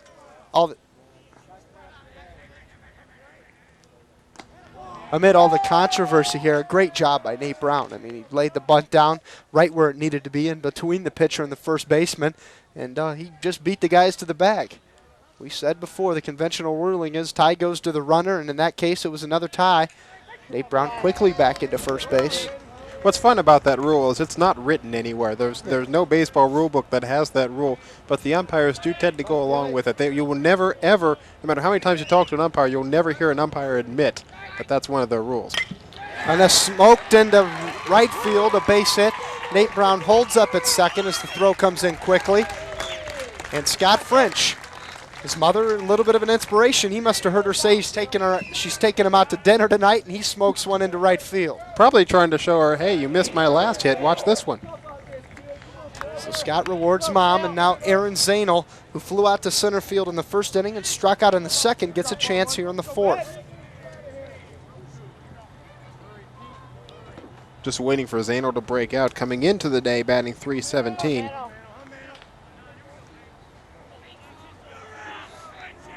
So Z, as they call him on the team, is standing in, waiting for the pitch from Steele.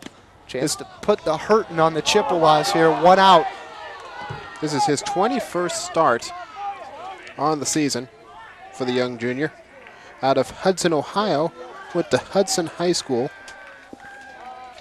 You know, I went to high school in Ohio for 2 years. I'm not familiar with where Hudson is. I have no idea myself. But I know Aaron's in Muncie, Indiana right now, and at bat against Steele with runners on first and second. And the count's 2-0. So a good job by Aaron working it here, making Steele come to him.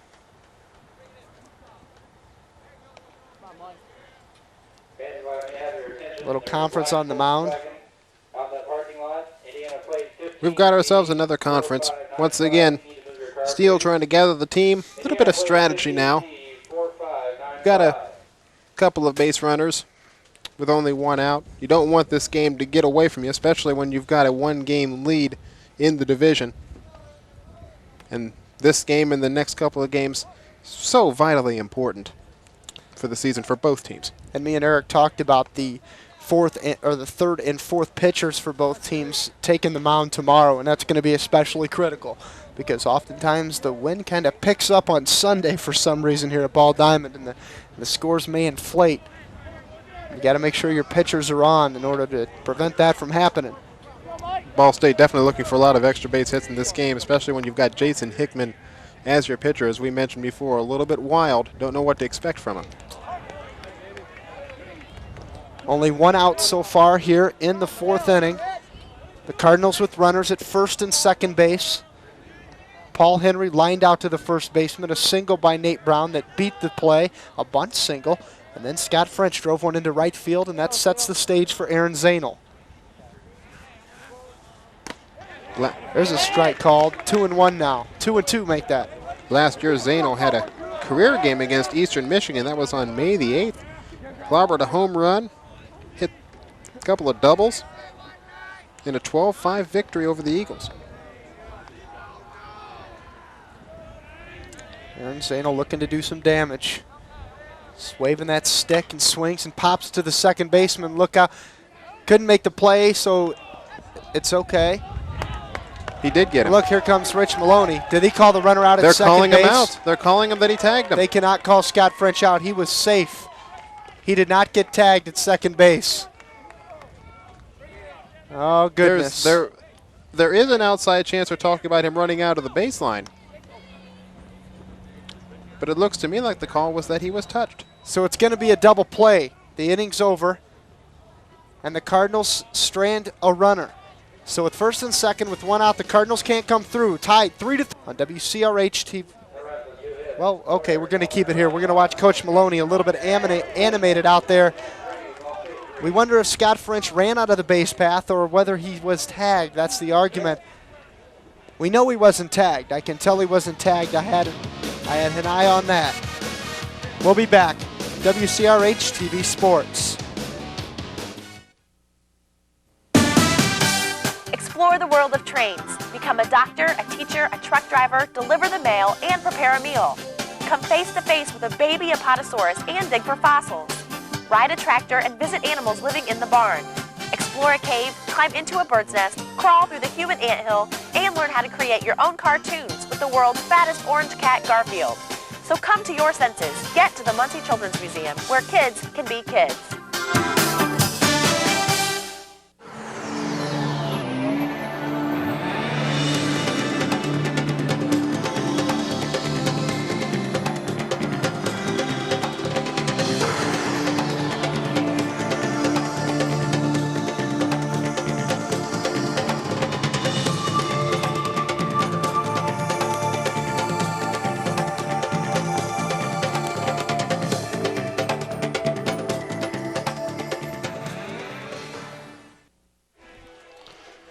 Let's take a look at this replay.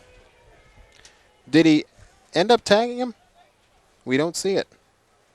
We can see the play over there at second base. I don't know what the call was. We missed it. We don't get a good look to see whether or not. But the question second was baseman whether Scott Pirat French went out of the base paths or whether he was tagged. That's the only way he could be out in that situation. I don't think that's what Coach Maloney was arguing. I don't think Pirat got a glove on him. He had to have run out of the baseline.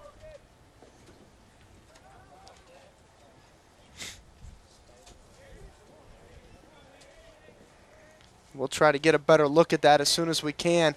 Meanwhile, the top of the order due up now. Brian Schuyler. A couple of strikeouts for Shire on the game. We're going to take another look at this, see if we can. Watch up here in the right corner of your screen. Let's take a look. Is he out of the baseline when he slides in? Maybe that's what they're calling. You can't see the tag even there. His foot was heading straight for that bag.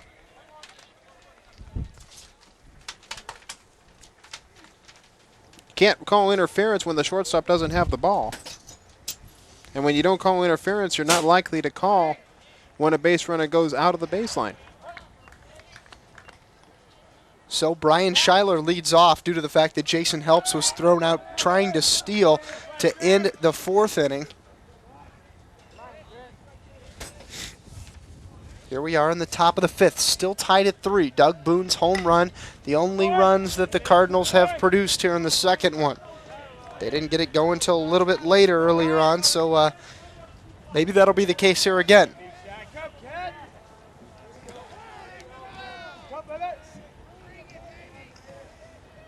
Schuyler earned himself 3 letters in football in high school, as well as 3 letters in basketball, where he went to high school in Portland.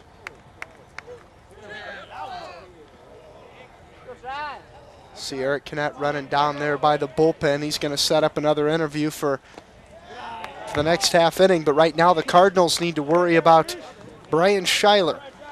3-2 now, full count. Jason Hickman doing a fine job. No walks yet, however, has hit 3 batters in the ballgame in just 5 innings. There's the pitch, and he struck him out. Nice job by Jason Hickman. The batter thought he was going to first base. Not the case. Just nipped that outside corner. Grabs his bat. A little bit disappointed, but those are the breaks. It did look like he nipped that outside corner perfectly.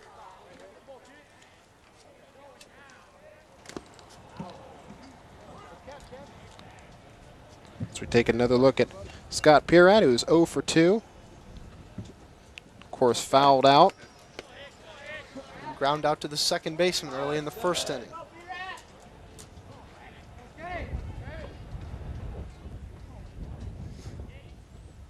There's a big swing and a miss by Pirat. Pulled the string on it, the changeup for Hickman. Got Pirat to take a big whiff at it.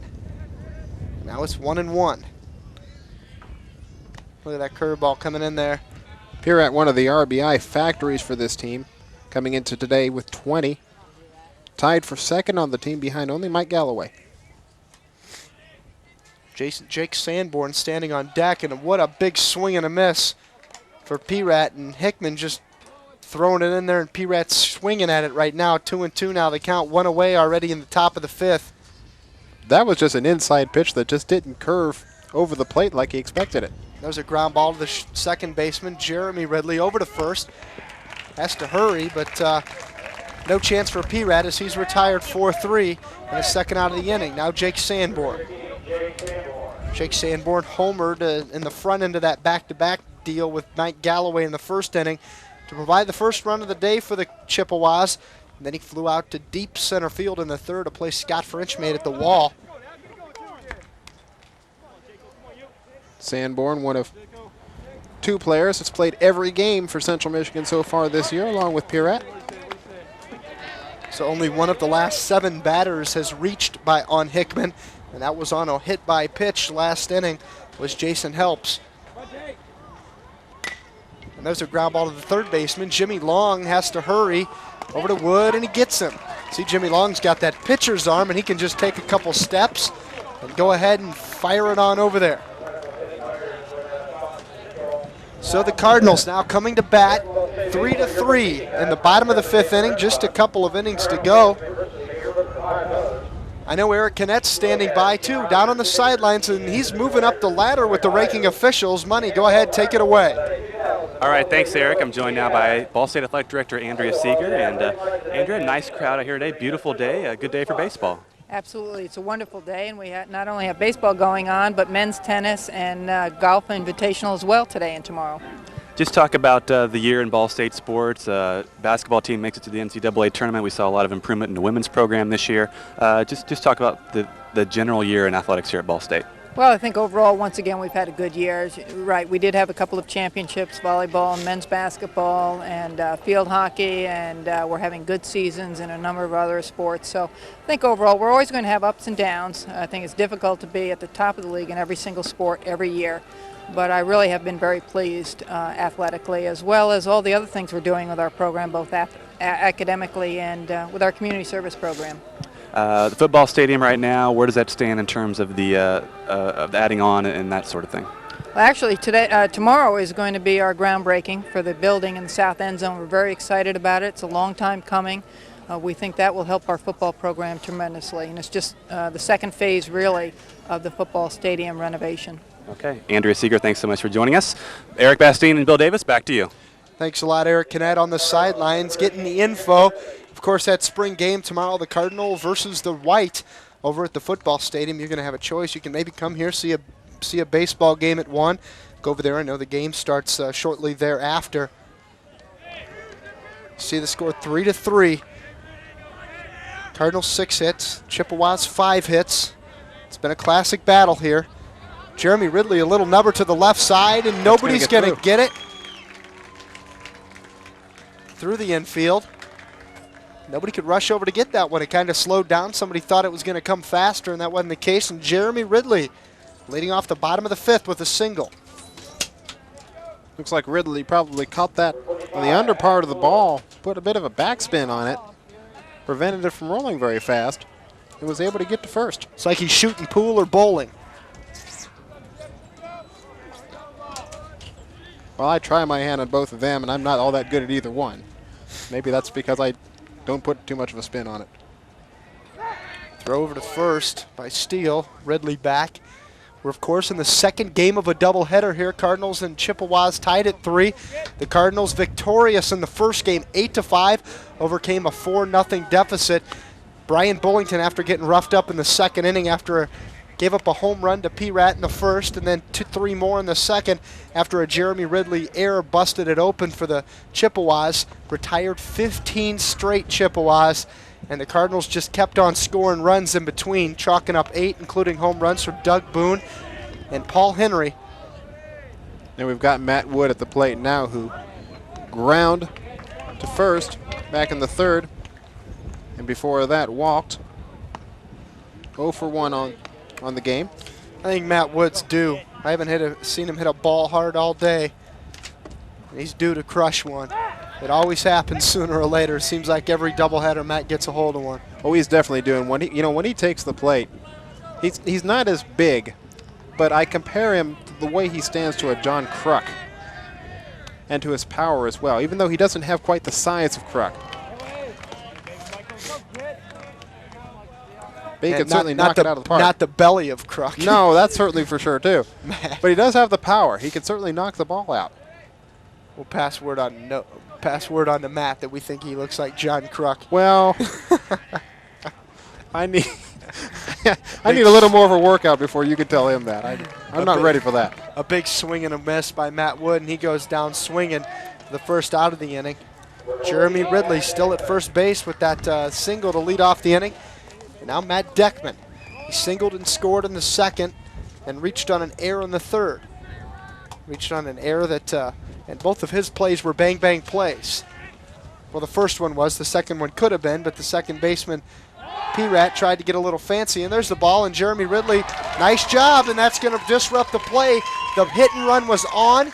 The ball gets through the infield, and Jeremy Ridley ends up at 3rd base. So a nice job by Matt Deckman working on the hit and run. The ball's hit up the middle. Jeremy Ridley rushes to second and kind of distracts the second baseman and the shortstop. They get tangled up. The ball gets through the infield, and Jay Ridd goes to third base. Jason helps. The shortstop is trying to hurry that play. He saw the runner making his way to second, so he was trying to hurry up and field it and get it over to second. Of course, as we mentioned, Helps is in the lineup because of his defensive play. That's a rare miscue on his part. So should any score now.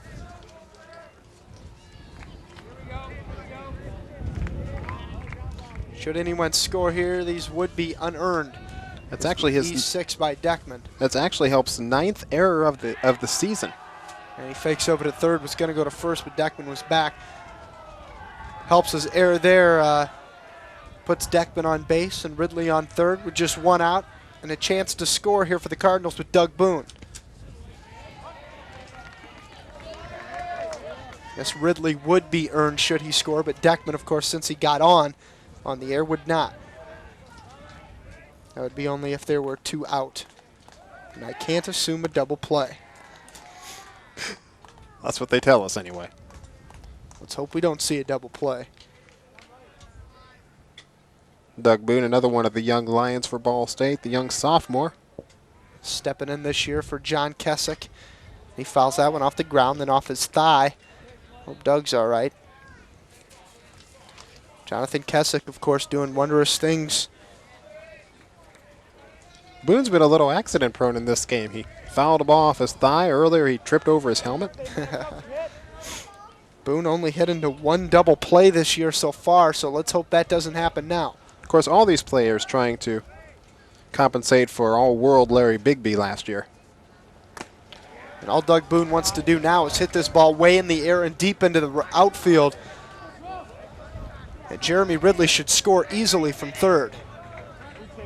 It's a sacrifice situation now. You'd like to get a hit, sure, but go ahead and take the run and take the lead. Late in a game like this, that's all you're looking for. You're just looking for the lead. And once you get the lead, then you start worrying about tacking onto it. I was talking about Boone taking over for John Kessick. John Kessick led the Orioles organization in batting average in spring training. So after a somewhat rocky year last year in his first professional season, he's getting on track early, and hopefully Big John can get moving up through that organization. We know Larry Bigby's in Double-A for the Orioles. Travis Minnick's in the Devil Rays organization. Cabey's with the Royals. Chris Cabey, of course, the big 6'10 righty. And the 6'8 lefty, Jeff Urban with the San Francisco Giants. Just a host of Cardinals in minor league baseball right now, hoping to make the pros. Of course, you talk about major leaguers from Muncie. The name Thomas Howard always seems to pop up. In the meantime, Doug Boone can't get the ball deep enough for Ridley to score, and that's going to be a problem now. Jimmy Long's going to have to get a hit. Tank Howard, Thomas Howard, Tank as he's known, is with St. Louis. And he had his first game started at Enron Field against Houston. Oh, his first grand slam. And they said that was a hitter's park, too, Enron Field in Houston. Thomas Howard hit his first grand slam of his career there. So Doug Boone's lazy fly ball to right field doesn't get the job done. And now it's up to Jimmy Long with Jeremy Ridley on third base. Be a good time here in the bottom of the 5th to have a conference on the mound. And have a conference on the mound. And that's what's going to happen. But what were you going to say, Bill? I'm sorry. I was going to say it's a good opportunity for a youngster like Jimmy Long to get another RBI. Of course, you're not looking for a pop fly at this point. Now a base hit would be really what you need. It's the advantage of, or disadvantage, I should say, of having 2 outs as opposed to just 1. I'll tell you an advantage, Bill, is an advantage is having people bring us food and support us and sponsor us. We'd like to thank Greek's Pizza. They're more than just pizza. Greek's Pizza has great pasta, sandwiches, and free delivery. I bet Jeremy Ridley and coaches for Central Michigan would like it. Special on Tuesdays, medium pizza with 1 topping for only $4.75. Greek's Pizza, 1600 University Avenue in the Village. Call them at 284-4900 to taste the difference. Hey, I enjoyed their pizza. Jimmy Long looking to make a difference now.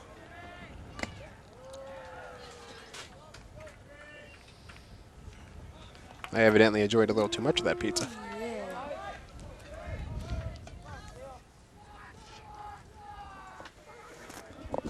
But we have Jimmy Long coming up.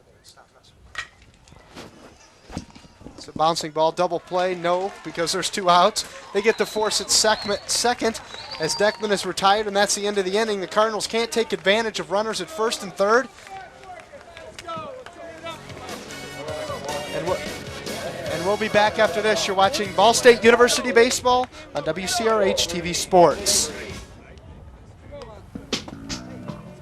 Your parents are always bugging you to get out of the house and get some exercise.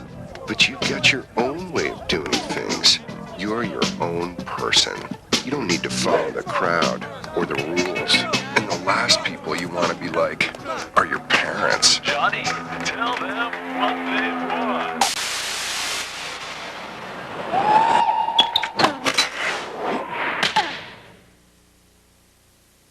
Hi, you're about to sample even higher education through creativity.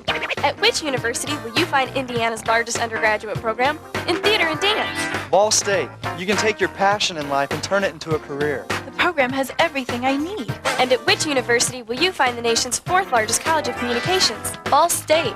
I wrote it, I shot it, and through digital editing, I made it great. I may become a network. Oh, Ball State University, everything you need. And welcome back to Ball Diamond. Across over there, the Jugs machine. Throwing a little pitches. That's the Ball State practice field. Those freshmen are getting younger and younger every year, aren't they? That's where they practice bunting over there on the side behind the diamond. Security's going to practice bunting in a minute. And this is where they practice fielding. Nate Brown out in right field enjoying the sunshine. The Cardinals cannot take advantage of the situation here. Leaving 2 more on in the bottom of the 5th inning. Tie game 3-3. Ball State 7 hits, and he clocks this one into left center field. And nice job. Aaron Zano over quickly to make the catch. Good camera work there, getting over there to get that one. You know, Hickman, since the first inning, really has had very good control of his fastball. Really has been able to get the key men out that have needed to be out. Hasn't allowed another runner past third.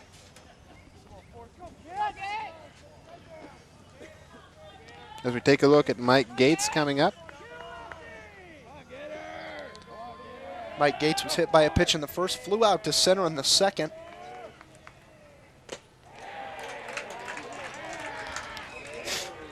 Tried for the first pitch there and missed.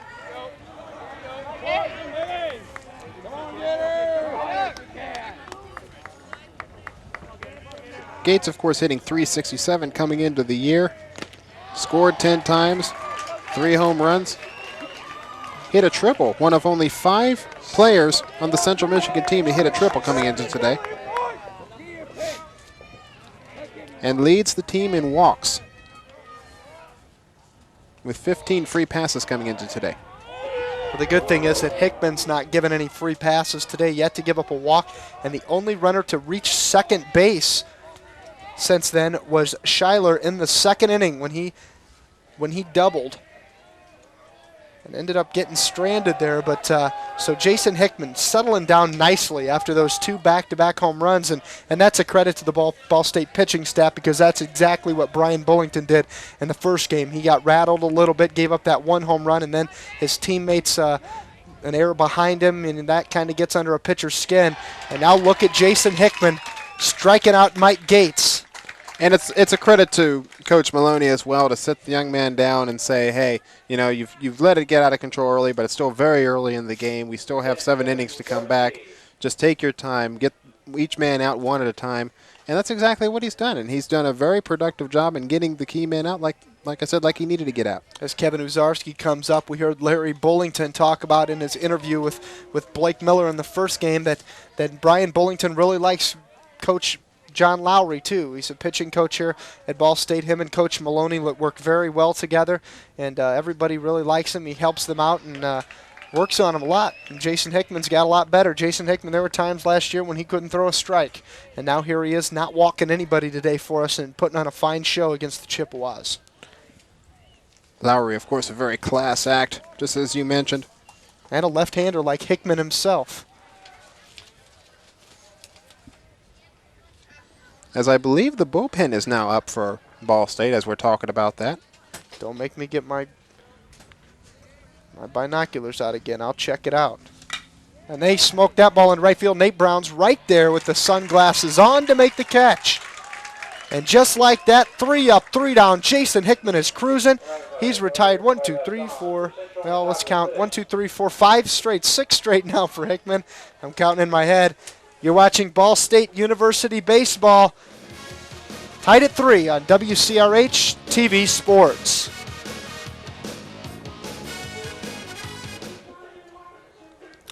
Well, we're going to go ahead and keep it here, I guess, as we watch Central Michigan take the field. We're down to the bottom of the 6th inning now. The Cardinals, if they put it away here, just 3 more outs and it could be over. The Cardinals have stranded 7 runners all day, including 2 in the bottom of the 5th last inning. They had runners at 1st and 3rd with 2 outs and couldn't get it done. And now, as we mentioned, Steele is even the fans, young and old, at Ball Diamond, dancing to the music. Good music they have here too. Oh, there's Looking Money. Wandering around looking for someone else to talk to. Steele, of course, still in as pitcher. Ryan Kruger, a relief pitcher, has been floating around. He may be called on to warm up in the bullpen pretty soon. We'll promote News Center 43. It's Muncie's only television newscast, even though it's on one more week this semester as we head off to do finals and everything. It's the only television newscast in Muncie, voted one of the top 3 student newscasts in the country by the International Radio and Television Society. Everybody works so hard over there. Be sure to watch that News Center 43 Monday through Thursday, 5:30 and 9:30. And of course, we will start back up in September again with a new and improved. And of course, if you watch just once, make it Monday at 9:30. That's Bill's show. Thank you. Never hurts to plug yourself every now and then. Of course, the entire crew. I should say the entire crew. Everybody does a wonderful job on Everybody works so hard over there. Nobody gets paid. Nobody gets class credit, but we serve the community well, I'd say. And we get a heck of a lot of experience, too. Paul Henry, the young freshman, there trying a bunt. RBI single and a home run in the first game.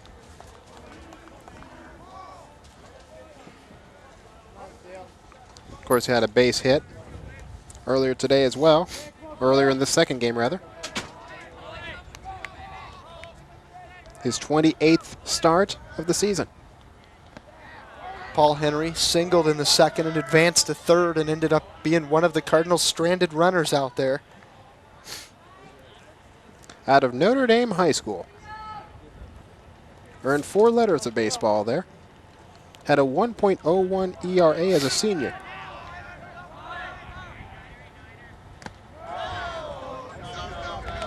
Little inside. Paul Henry jumps back. We got a full count now. Maybe a good pitch to hit here for Mr. Henry. Mentioned Kruger possibly warming up, but right now there is nobody warming up in the bullpen. There's a strike called, and Paul Henry goes down on strikes.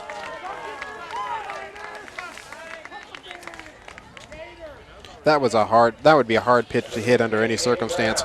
And now welcome Nate Brown. Listen to this. Nate, kind of struggling as of late, struck out 3 times against IPFW, so he got the nod again today in right field. 2 singles in this game and was 1 for 2 in the last game with a stolen base and a walk. Nice job by Nate Brown stepping up today against the Chippewas. Average coming into today, 254, as you mentioned, dropped to 254. Was much hotter earlier in the year.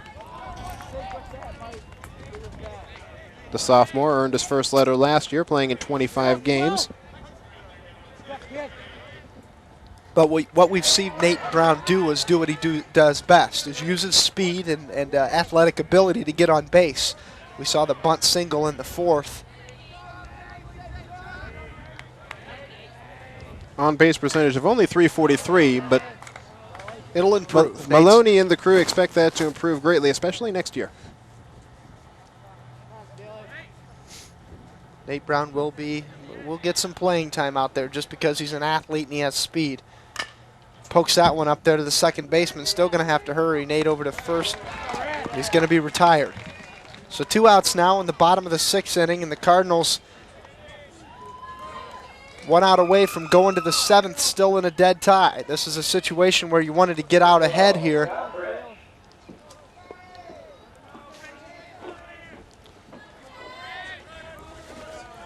If the Cardinals don't score, I'm sorry, Bill, go ahead. Just going to say now here is Scott French, the sophomore, coming up out of Jacksonville, Indiana. 1 for 2 on the day. Or for this game, I should say. Singled in the 4th, had an RBI double in the first game.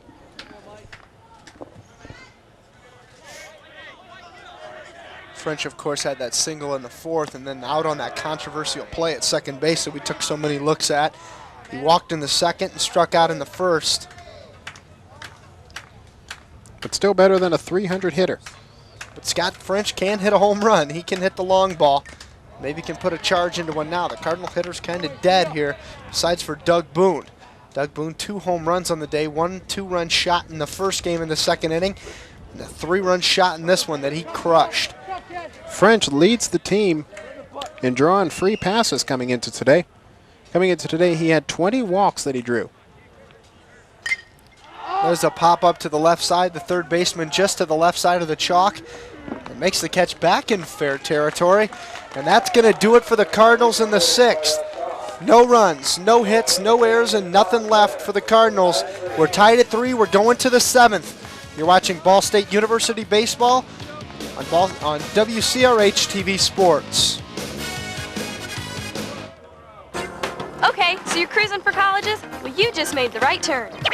At which university will you find a nationally acclaimed faculty that actually teaches? Ball State. The professor that wrote the textbook actually taught the class and even knew my name. That's cool. And at which university will you find the kind of personal attention only found at small colleges?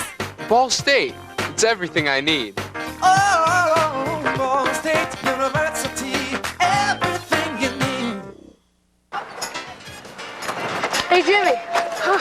My brother got a slam dunk at the basketball game last night. Cool. My sister plays first in the swim meet. Awesome. Hey, Jimmy, what did your brother do? He makes dreams come true. Huh?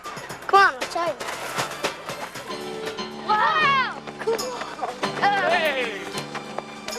How you guys doing? Come be a Dream Team member and help a family get a new start in life. Join Habitat for Humanity today. The little one's out on Ball Diamond, playing a little action behind us. We got action. Swinging the little bat, got the helmet on over there on the practice field. Future Cardinal star right there. And there are the fans over here at Ball Diamond watching the action. We're in the 7th inning. And Jason Hickman, how nice is it for the Cardinals that they get to only use 2 pitchers so far today in 13 innings of work. That's a credit to the 2 starters, Jason Hickman and, of course, Brian Bullington in the first game. Of course, Chad Wells right now is up and warming up in the bullpen. The right-handed pitcher, the senior out of Fort Wayne, Indiana, Carroll High School. And he's usually the first one out of the bullpen for the Cards. And we have Tim Groves up to bat. In the late innings, he's usually the first one up. Tim Groves, of course, struck out in the 4th and singled in the first inning. So give him 1 for 2. Only 5 hits by the Chippewas against Jason Hickman. There's a foul ball down the third base line. And boy, in the first inning, we thought that we'd have a lot more than 5 hits at this point in the game, the way he was getting shelled back-to-back home runs. Let's take a look at Chad Wells. Chad Wells warming up in the bullpen, getting his stuff ready should Jason Hickman have any problems, but so far, none of that. Jason Hickman has retired 6 straight. Good right-hander is Chad Wells. Of course, 17 appearances, more than any other pitcher on the squad. Justin Wexler second with 9. And Wells has 5 decisions, 2 and 3 on the year. He's that ever-reliable reliever out of the pen for the Cards. But Jason Hickman is still in. And doing well at this point for Ball State. He set down 6 Chippewas in a row. And checks that. There goes that 6th straight. As Tim Groves singles into right field, a little blooper. Nate Brown throws it back in. Number 27, Sean Gray. It's okay. They'll get a ground ball here. Turn 2, and we'll be just fine. Sean Gregg. And looks like we're going to have a little pinch runner over on first base for Tim Groves.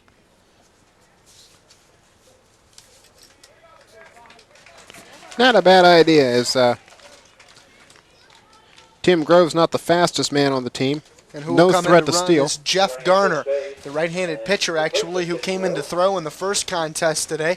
He's probably got some speed, so they're going to take out Groves, and maybe we'll see Bollinger, who is the third baseman in the first game, come in and replace Groves in the field come the bottom of the 7th inning. This is Garner's 7th appearance on the season for Central Michigan. Pinch runner has attempted 4 stolen bases, only succeeded in 1. Wood unable to go ahead and try the double play. So he goes over to first and gets the easy out. Garner advances to second.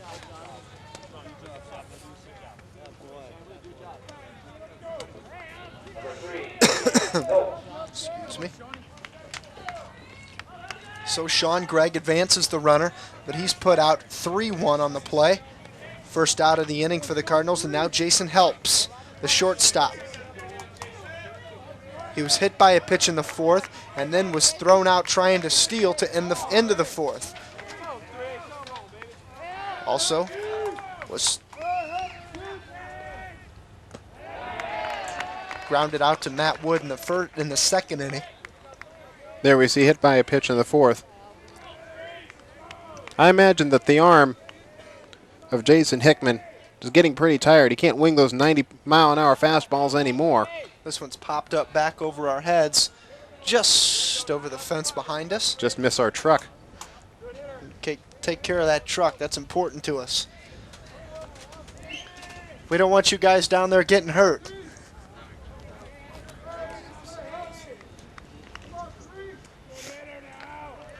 And we do thank everybody for coming out and helping us today.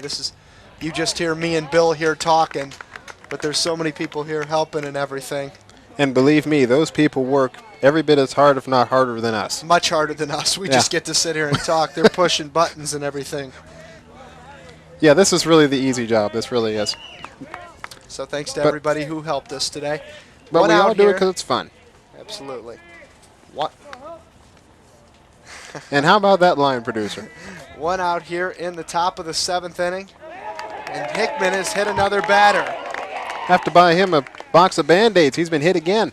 And usually when a batter hits 4 guys in the game, they might complain about it a little bit, but not with Jason Hickman and his control. It happens. Of course, this is a line even for Hickman.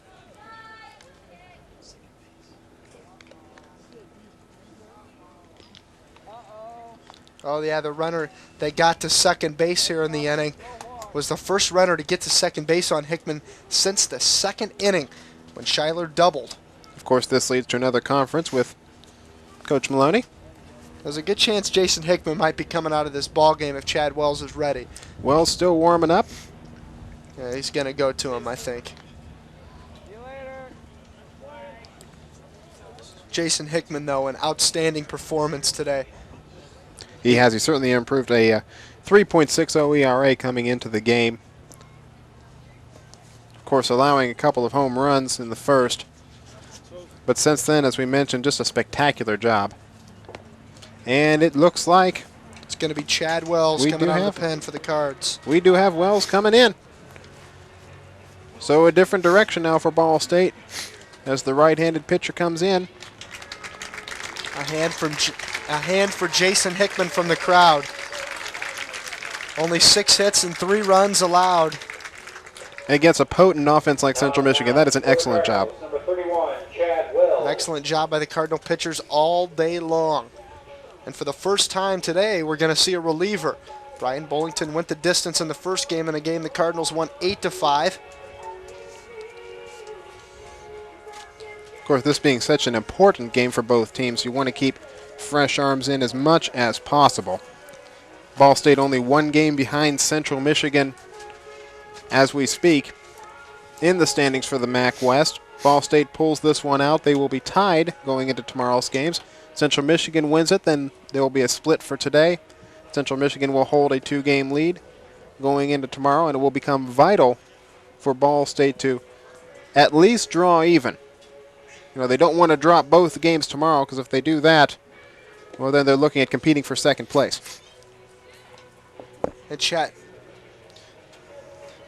Chadwell's going to come into the game, but first we're going to go down to Eric Canet on the sideline. He's got another parent of a player. Take it away. That's right, Eric. We're joined now by Justin Wexler's mother, Linda, and thanks so much for agreeing to talk to us. First off, Justin, having some arm problems right now. Could you talk about that? Well, last weekend, he's in the 5th inning, and then his arm got sore on him, so they brung him out, and he has some tendonitis there in his elbow, and the doctor wants him to take a couple weeks off, and he should be back pitching then, hopefully in a couple of weeks. So nothing real serious, just need some rest right now. Right, exactly. Just some rest and strengthen it back up again. The team's playing pretty well right now. Of course, Shane Ridley's also down with a sprained ankle, and they responded in that first game. Talk about their play so far. Their team is playing really great. They're getting together and playing how they should be playing, and they're getting it. And I hope we're going to make it through the rest of the year doing like this, Yeah, let's make it through this game first, though. Let's send it back to Eric and Bill. Thanks, Linda. Thanks a lot, Eric. And Mrs. Wexler, Justin's mom, coming out to watch the team play. And there you see a curveball from Chad Wells, and you're going to see a lot of those. Chad, unlike Jason Hickman, a curveball pitcher, throws at a lot slower pace. His fastball is his second pitch. He'll throw that first curveball and try to get it over on you and try to make you swing at him. That one was low and away, and it's 1-0 now to Schuyler, the leadoff hitter. And he reaches after that one. That was a fastball. And all of a sudden, you see all the radar guns go down. I mean, Chadwell's such a fantastic job on this team coming out of the pen. But unfortunately, Jason Hickman is the prospect. As we see Brian Shire up 1 for 3 on the day. But as you mentioned, Chad Wilson, an unusual arm motion when he pitches. I noticed that the arm comes out all the way. The other arm, not compact in like you see with a lot of pitchers. He tends to have more of a wild look about him when he throws the ball. Really swinging that whole body. Chad's not a big guy. He's got to get all the force he can in there, and he whips that whole thing around. That runner at second, still Hickman's runner. This is, of course, Wells' 18th appearance on the year. 26 1/3 innings coming into today with 3.76 ERA. 40 strikeouts as well. Opponent's batting .252 against him. Brian Schuyler's batting against him now. He struck out twice already today and doubled. That was the last runner before the one that's there now to reach second base against the Cardinals in the game. And the runner's going for third, down to third, and the runner is out. Nice throw by Doug Boone over Schuyler's head. They took a chance, they gambled, and they lost on it. Second out of the inning. Big play by Doug Boone. And I think Coach Maloney's out to react a little bit to the runner standing in front of it. Let's take another look at this. This was just a picture-perfect throw. And it's a perfect position. It's a nice job by Doug Boone. Long. And the most important thing, the runner's still standing at first base. He didn't advance into scoring position, so it was a double negative for Central Michigan. If you're going to send the guy to third, you might as well send the guy to second, too. And Wells, of course, we talked about strikeout threat that he is. 40 strikeouts. We should point out only 8 walks. That's a 5-to-1 strikeout to walk ratio. That is spectacular, especially for as many appearances as he's made. And you look at Chad Wells as a swing and a miss there, and all of a sudden I don't get to talk to him. The inning's over. Chad Wells comes in and shuts it down for the Cardinals. They're all pumped. They're coming in to hit. And this is rally time for the Cardinals. 3-3, heading to the bottom of the 7th. Oh, isn't this fun? We got a good one, Bill. We got a good one going here. Chad Wells, such a little guy. Doesn't look like he can get stuff done, but he strikes people out. He does a fantastic job for the Cardinals out of the pen. He's been here for so long and contributed every year a little bit each here and there. He provides. Rich Maloney appreciates it. He provides one of the few things that the bullpen has not provided too much, and that's consistency. Much of the bullpen has not been consistent over the course of the year, but as you mentioned, 18 appearances by Wells, strikeout after strikeout and only 8 walks. Now that's consistency, and that's exactly what Maloney likes to turn to in the late innings.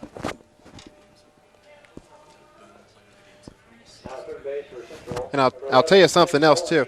We're talking bottom of the 7th inning now. We're talking tie ball game. I just got to say this is fun. I mean, this is fun. This is exactly what you look for in baseball. We're talking about the bottom of the last inning. Score is tied.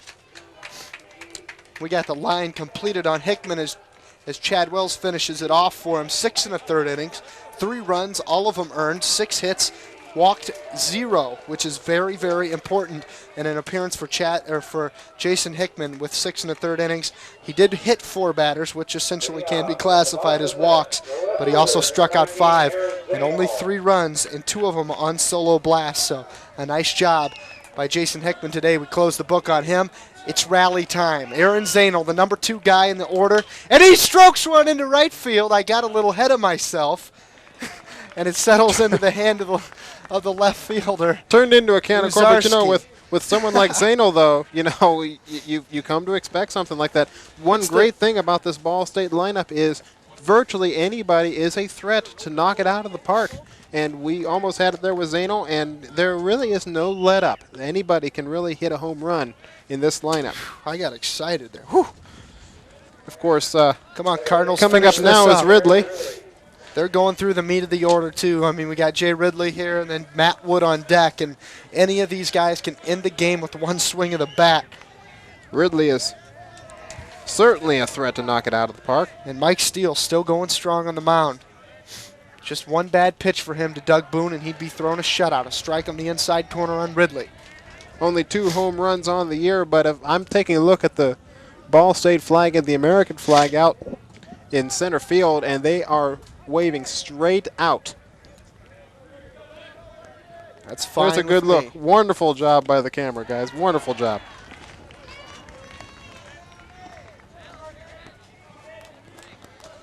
Those guys standing out there in center field, high above the treetops. We can see them from here doing a great job on the cameras. Hey, maybe they'll catch the home run ball. I wouldn't mind it one bit. That's 400 out there.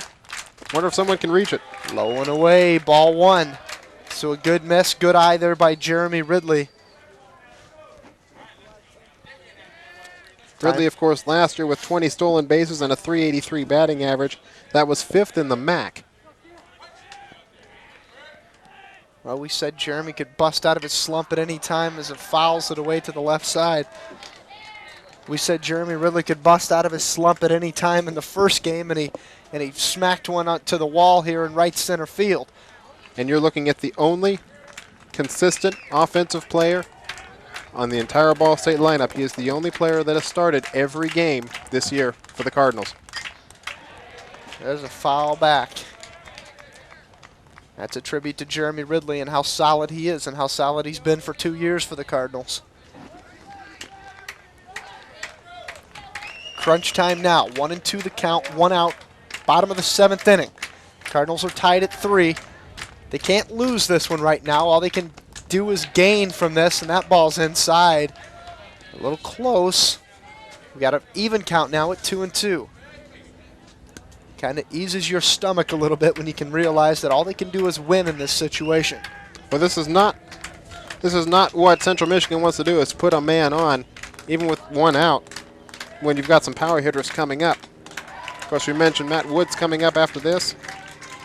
After being up 0-2 on Jeremy Ridley, the count is full now, and that's extremely favorable for the Cardinals. He's going to ask for a different ball. Mike Steele, of course, has gone the distance. And it looks like they're sending him out there for the distance. Although we now have some activity in the bullpen.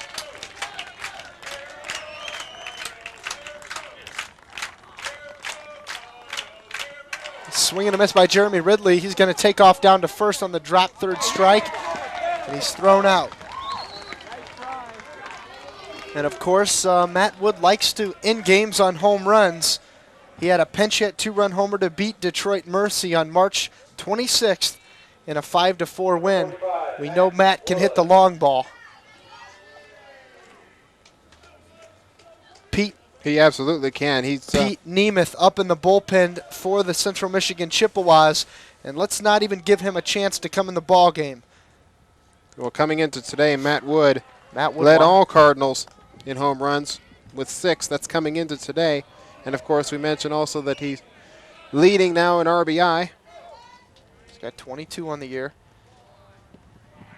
Of course, tied with Big Shane foul Ridley. tip. And despite missing Shane Ridley, there's still a great offensive showing by Ball State. There's Matt Wood with 2 outs. Bottom of the 7th. Score is tied. And Wood, a big swing and a miss, and 1, 2, 3 through the heart of the Cardinals order. And we're going to extra innings. You know what, Eric? I'm not done. Let's play a little more. We sure will. Score's tied at 3.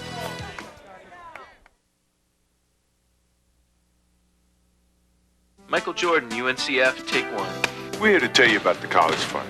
It was set up to help deserving kids get a chance to be what they want to be. Are there any future doctors in the house? Yeah! Any scientists? Yeah! What about teachers? Yeah! All right, now who's going to play professional basketball? Come on. It's a good job. Please join me and support the College Fund. If mine is a terrible thing to waste. Yeah!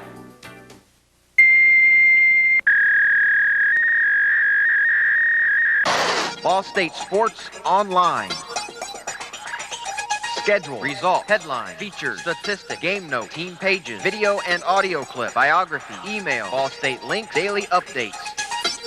Your only online source for all the latest in Ball State sports. www.bsu.edu/sports. And welcome back to beautiful Ball Diamond. The fans still out supporting the Cardinals here. See the dogs and cats and bring all the animals out to the ballpark. They all enjoy baseball. And the Cardinals aren't enjoying it too much right now as we go to extra innings. Would have liked to put an end to it last time, but Mike Steele knifes through the heart of the order for the Cardinals. And we go into extra innings. The Cardinals 0-1 this season in extra inning contest, losing to Ohio 1-0 last week. And now we're behind. Scott Perat just puts one on the street outside Ball Diamond. And just like that, the wind is taken out of the sails of the Ball State Cardinals. Central Michigan's Diamond Dandy, as voted last year, knocking in his 4th home run of the year. That's not the way you want to start the top of the 8th inning. Shadwell's got out of the 7th with runners on 1st and 2nd. Puts himself in a hole early here in the 8th. Now just turn around and set 3 guys down. That ball's up and in. Jake Sanborn, talking with him earlier, interesting profile. Among his hobbies, and this has to be one of the greatest hobbies I've ever heard, he lists sleeping. Hey, I'll do it. The 2nd home run allowed for Wells this season as Sanborn hits a foul ball down the 3rd base line. I like sleeping. Have to admit, it's a good hobby. I can't wait to, Ball eventually go to sleep tonight. Ball State would like to have him go to sleep here in this at-bat.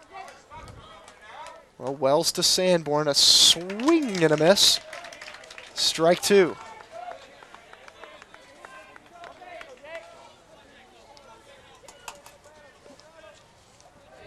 Let's go Cardinals. Helped Grand Ledge win the Class A baseball title back in 1995. There's the ball low and outside.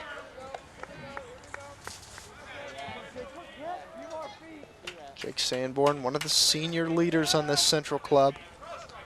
And a class act, as we mentioned. And as we mentioned, consistent. Played every game so far this year for the Chippewas. One of only 2 players to do so, along with Perat. Both of whom have knocked a dinger in this game. And that blast was the 3rd home run for Central Michigan in the game. This guy, Jake Sanborn, hit the 1st one. And there's a foul tip, and he's going to take a seat on the bench. So not that time for Jake. And Mike Galloway also added one, and then Scott Perat. So 2, 3, 4 hitters have all hit home runs. 4 different guys have knocked in runs for the Chippewas. They're spreading it out. On contrary, the Cardinals, 1 guy, one hit, has knocked in all 3 runs. That's Doug Boone's 3-run blast in the 2nd inning that tied the game up.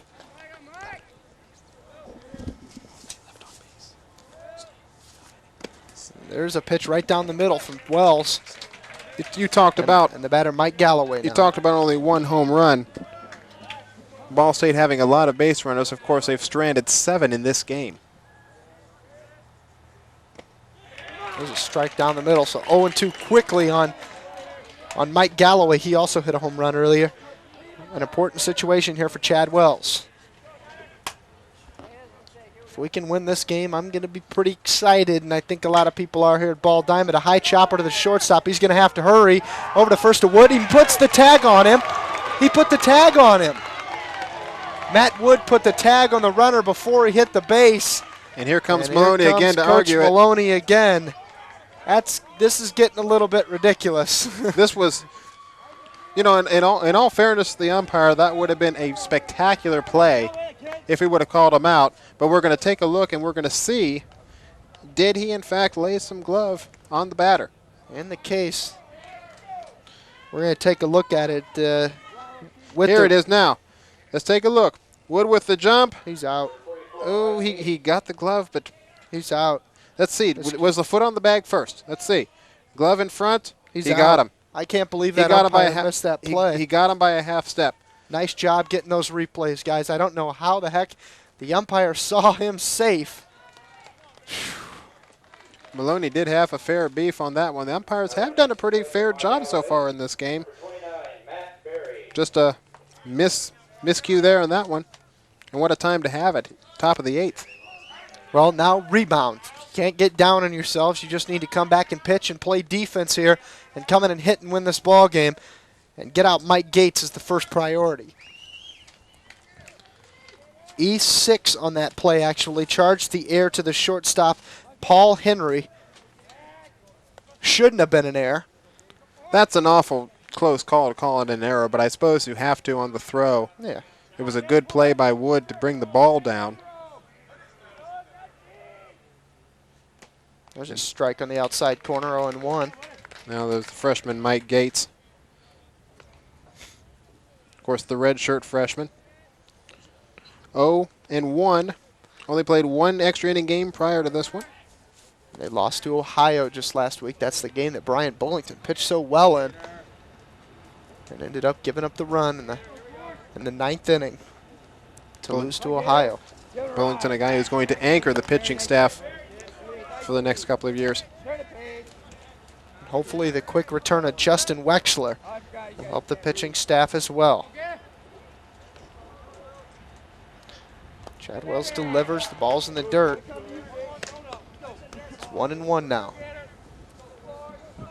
Low and away. That's what Mike Gates looks at, a lot of those pitches that go outside, hoping to hit that corner.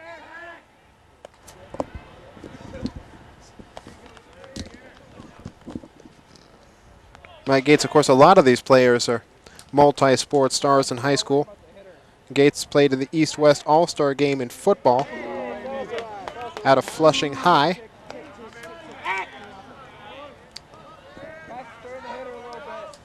Let's go Cardinals. Come on, let's get out of this inning. Little ground ball, double play, and come in and hit. Hit and runs on. Ball's fouled off to the left side. And I find amazing, Eric, is that nobody is left. Everybody showed up before the first inning of the first game, and everybody is still here. They're sticking out both games. And a great crowd we have, an enthusiastic crowd. It's good to see this out for a Ball State baseball game. 30 double plays for the Cardinals in 27 games this year. Hope you can get one here.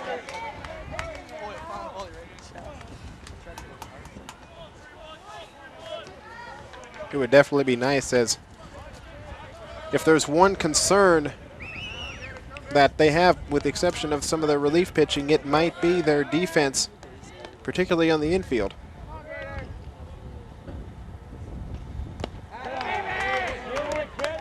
But you know, this is just a Ball State team. They're really just a step or two away from really taking full control of the MAC. And especially when you've got a team like Central Michigan looming with a lot of freshman stars.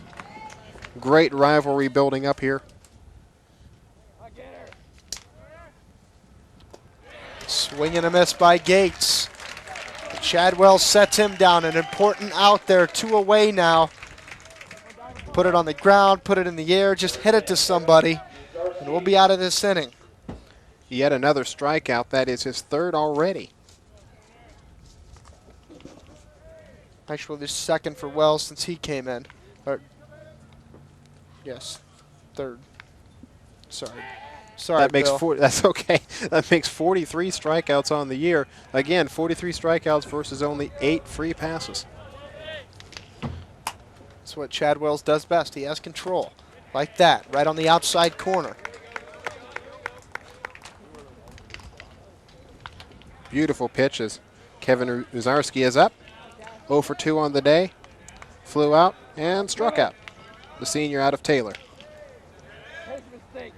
Chad Wells eyeing the runner at first. Comes to the plate. Bouncer over to second base. An easy play for Ridley.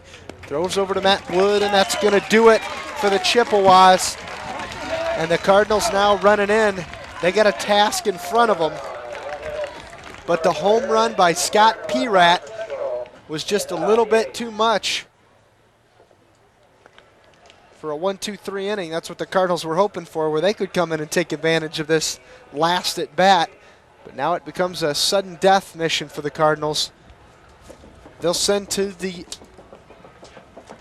plate in the bottom of the inning Matt Deckman, and the guy I'd like to see, Doug Boone. The guy's got 2 home runs today, and Jimmy Long also. He's flew out to center field twice and grounded into fielder's choice once. Boone, of course, the home run earlier. Deckman a single and reached on an error in the 5th. Actually reached on 2 errors. Deckman now with an on-base percentage of over 400, which is what you want in the leadoff in an inning.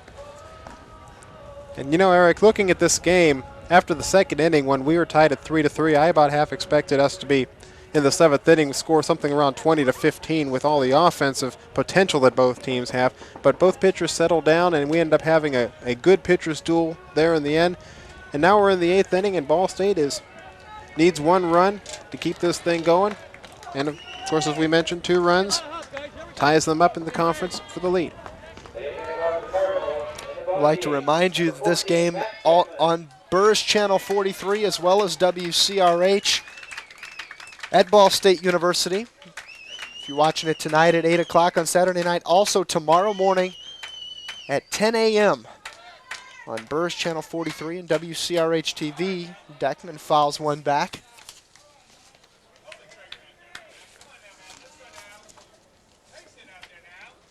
Somebody gets on here, may see one of those speedsters like Keith Nunnally come out of the dugout and run for the Cardinals. Matt Deckman, the young sophomore. Just missed. Double major exercise science, major in exercise science and wellness. I looked at that wrong. He was awarded the Presidential Scholarship to attend Ball State. Oof, that one caught the outside corner. If the first one can't be a strike, I don't know how that one can be a strike. 1-2 now to Deckman.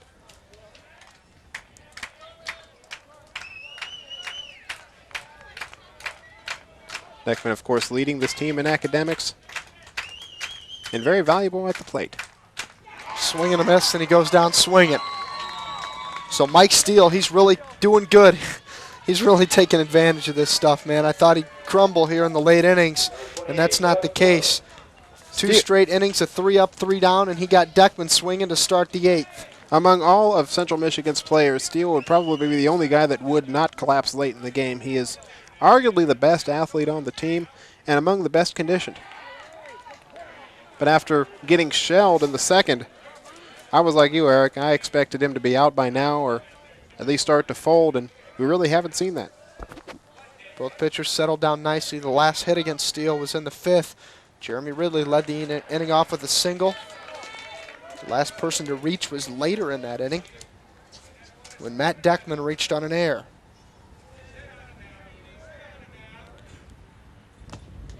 Doug Boone, the catcher, of course, last year played in 20 games, earned him his first letter. This year, this is his 20th appearance. 9 straight retired now by Steele. Cardinals just can't seem to hit the ball all of a sudden.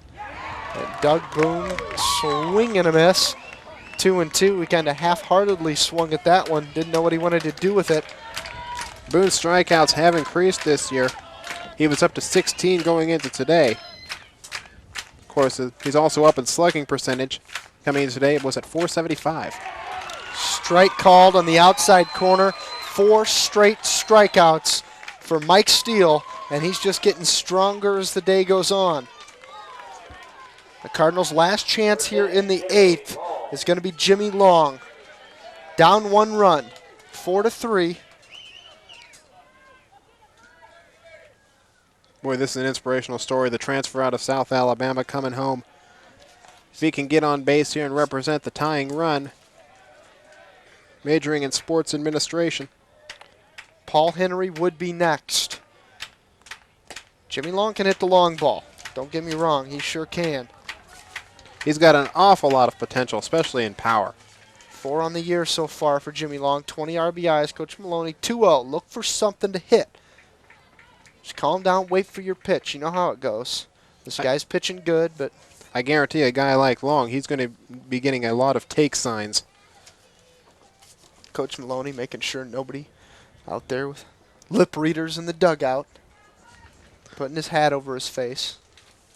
Giving Jimmy Long the secrets to success here in the bottom of the 8th inning. In this modern era, there are so many different ways to read lips. Jimmy Long bounces one to the shortstop. He's going to have to hurry over to first, and that's the ball game. So the Chippewas make do after scoring 3 in the first. The Cardinals come back and score 3 in the second. Nobody scores until the 8th. And the Chippewas outlast the Cardinals in Game 2. A great day of baseball at Ball Diamond. The Cardinals fall in Game 2, 4-3. Split the day's action of the doubleheader. And they're now 4-4 in the conference. We'll be back. We'll recap. We'll go down, talk to Coach Maloney on the field with Eric Kinnett. You're watching Ball State University Baseball on WCRH TV Sports. In East Central Indiana, there is only one place to turn for local news. Left 2 million Serbian residents. Ball State has gained national News attention. Center 43. America's and Rule 7. We're okay on time now, guys. Clouds begin to Muncie's only live TV newscast. Reporting live. Only live. On Saturday as we go to the An highlight. official CNN Student Bureau. News Center 43, Monday through Thursday at 5:30 and 9:30 on Burrs Channel 43. This is a college alert. Should you be alert, do we have a college for you? At which university will you find the most comprehensive honors college? Ball State. Powerful resources of a major university, personal attention of a small college. Everything I need. And where can you study pre-med, pre-vet, pre-det, pre-optometry, and pre-pharmacy? Ball State. I know what I want to be, and I'm on course to do it. Oh, Ball State University, everything you need. And welcome back to Ball Diamond. You see the field is empty as of now, and the stands emptying quickly. But what a day of baseball we saw here. I mean, you can't ask for much more, Bill Davis. I mean, a great first game. The Cardinals really put it to them. Winning 8-5, scoring over a span where Brian Bullington shut down 15 straight Cardinals, or 15 straight Chippewas. And then we go to the second game, and Mike Steele comes up big for the Chippewas in the second game, retiring 9 straight. I mean, it's kind of like a switch of positions, and then the Cardinals just fell in the second game. But you got to kind of be happy with the split. You just got to come back tomorrow and play baseball and hope to win a couple tomorrow. Well, it's certainly not realistic to expect to win every single game, and I know that Coach Maloney informed his team of that going in. I know there was no way they were going to, or they weren't 100% sure, I should say, that they were going to win all 4 games. Split here is, it's one of those kind of tie game, kissing your sister kind of things where you go ahead and get the split, but they are going to have to hope for a sweep tomorrow. The sweep would then tie everything up with Central Michigan. And it's just like you said, in this game, everything was exactly as expected up through the second inning in Game 2. The first game, high offensive output. The first 2 innings of the second game, high offensive output. And then the pitchers settled down, and we end up seeing a classic pitcher's duel, which is not what we expected. But that's the great thing about the game of baseball, especially here in college. It's not at all what you expect. It's just, this is a great sport, and this is a great game. And we have a couple of great teams, 2 leading MAC teams. Well, that's exactly right, Bill, and we're going to go down on the field right now. Coach Maloney is going to talk about the split with our Eric Kinnett. Take it away, Eric. All right, thanks, Eric. Coach, 2 tough games here, especially the second one. Your team fought hard, just couldn't pull it off in that second game. Oh yeah, it was great baseball. We're real.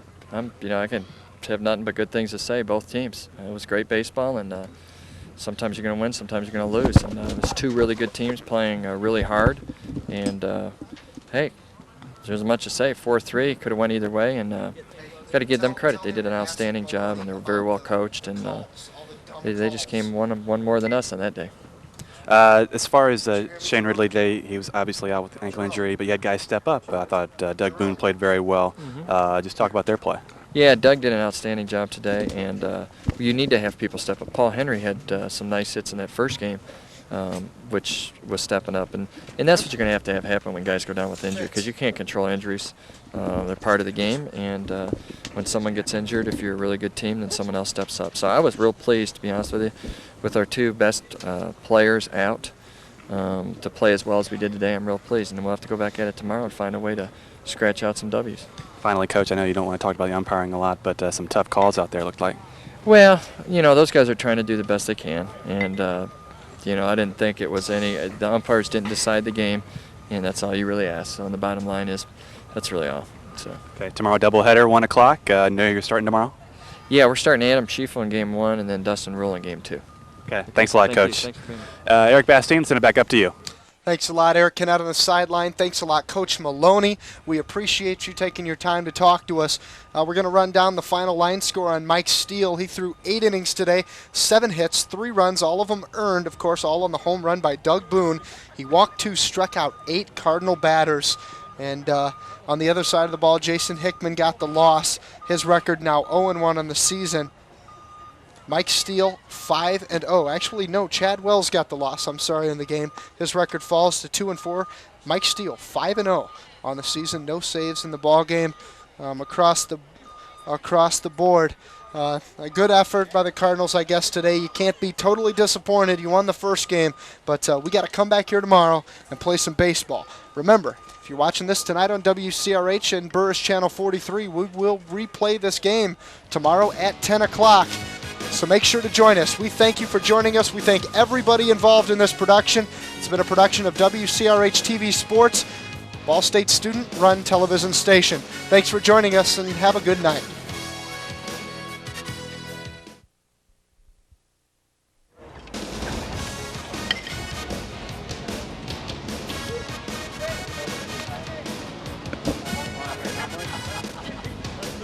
What was it?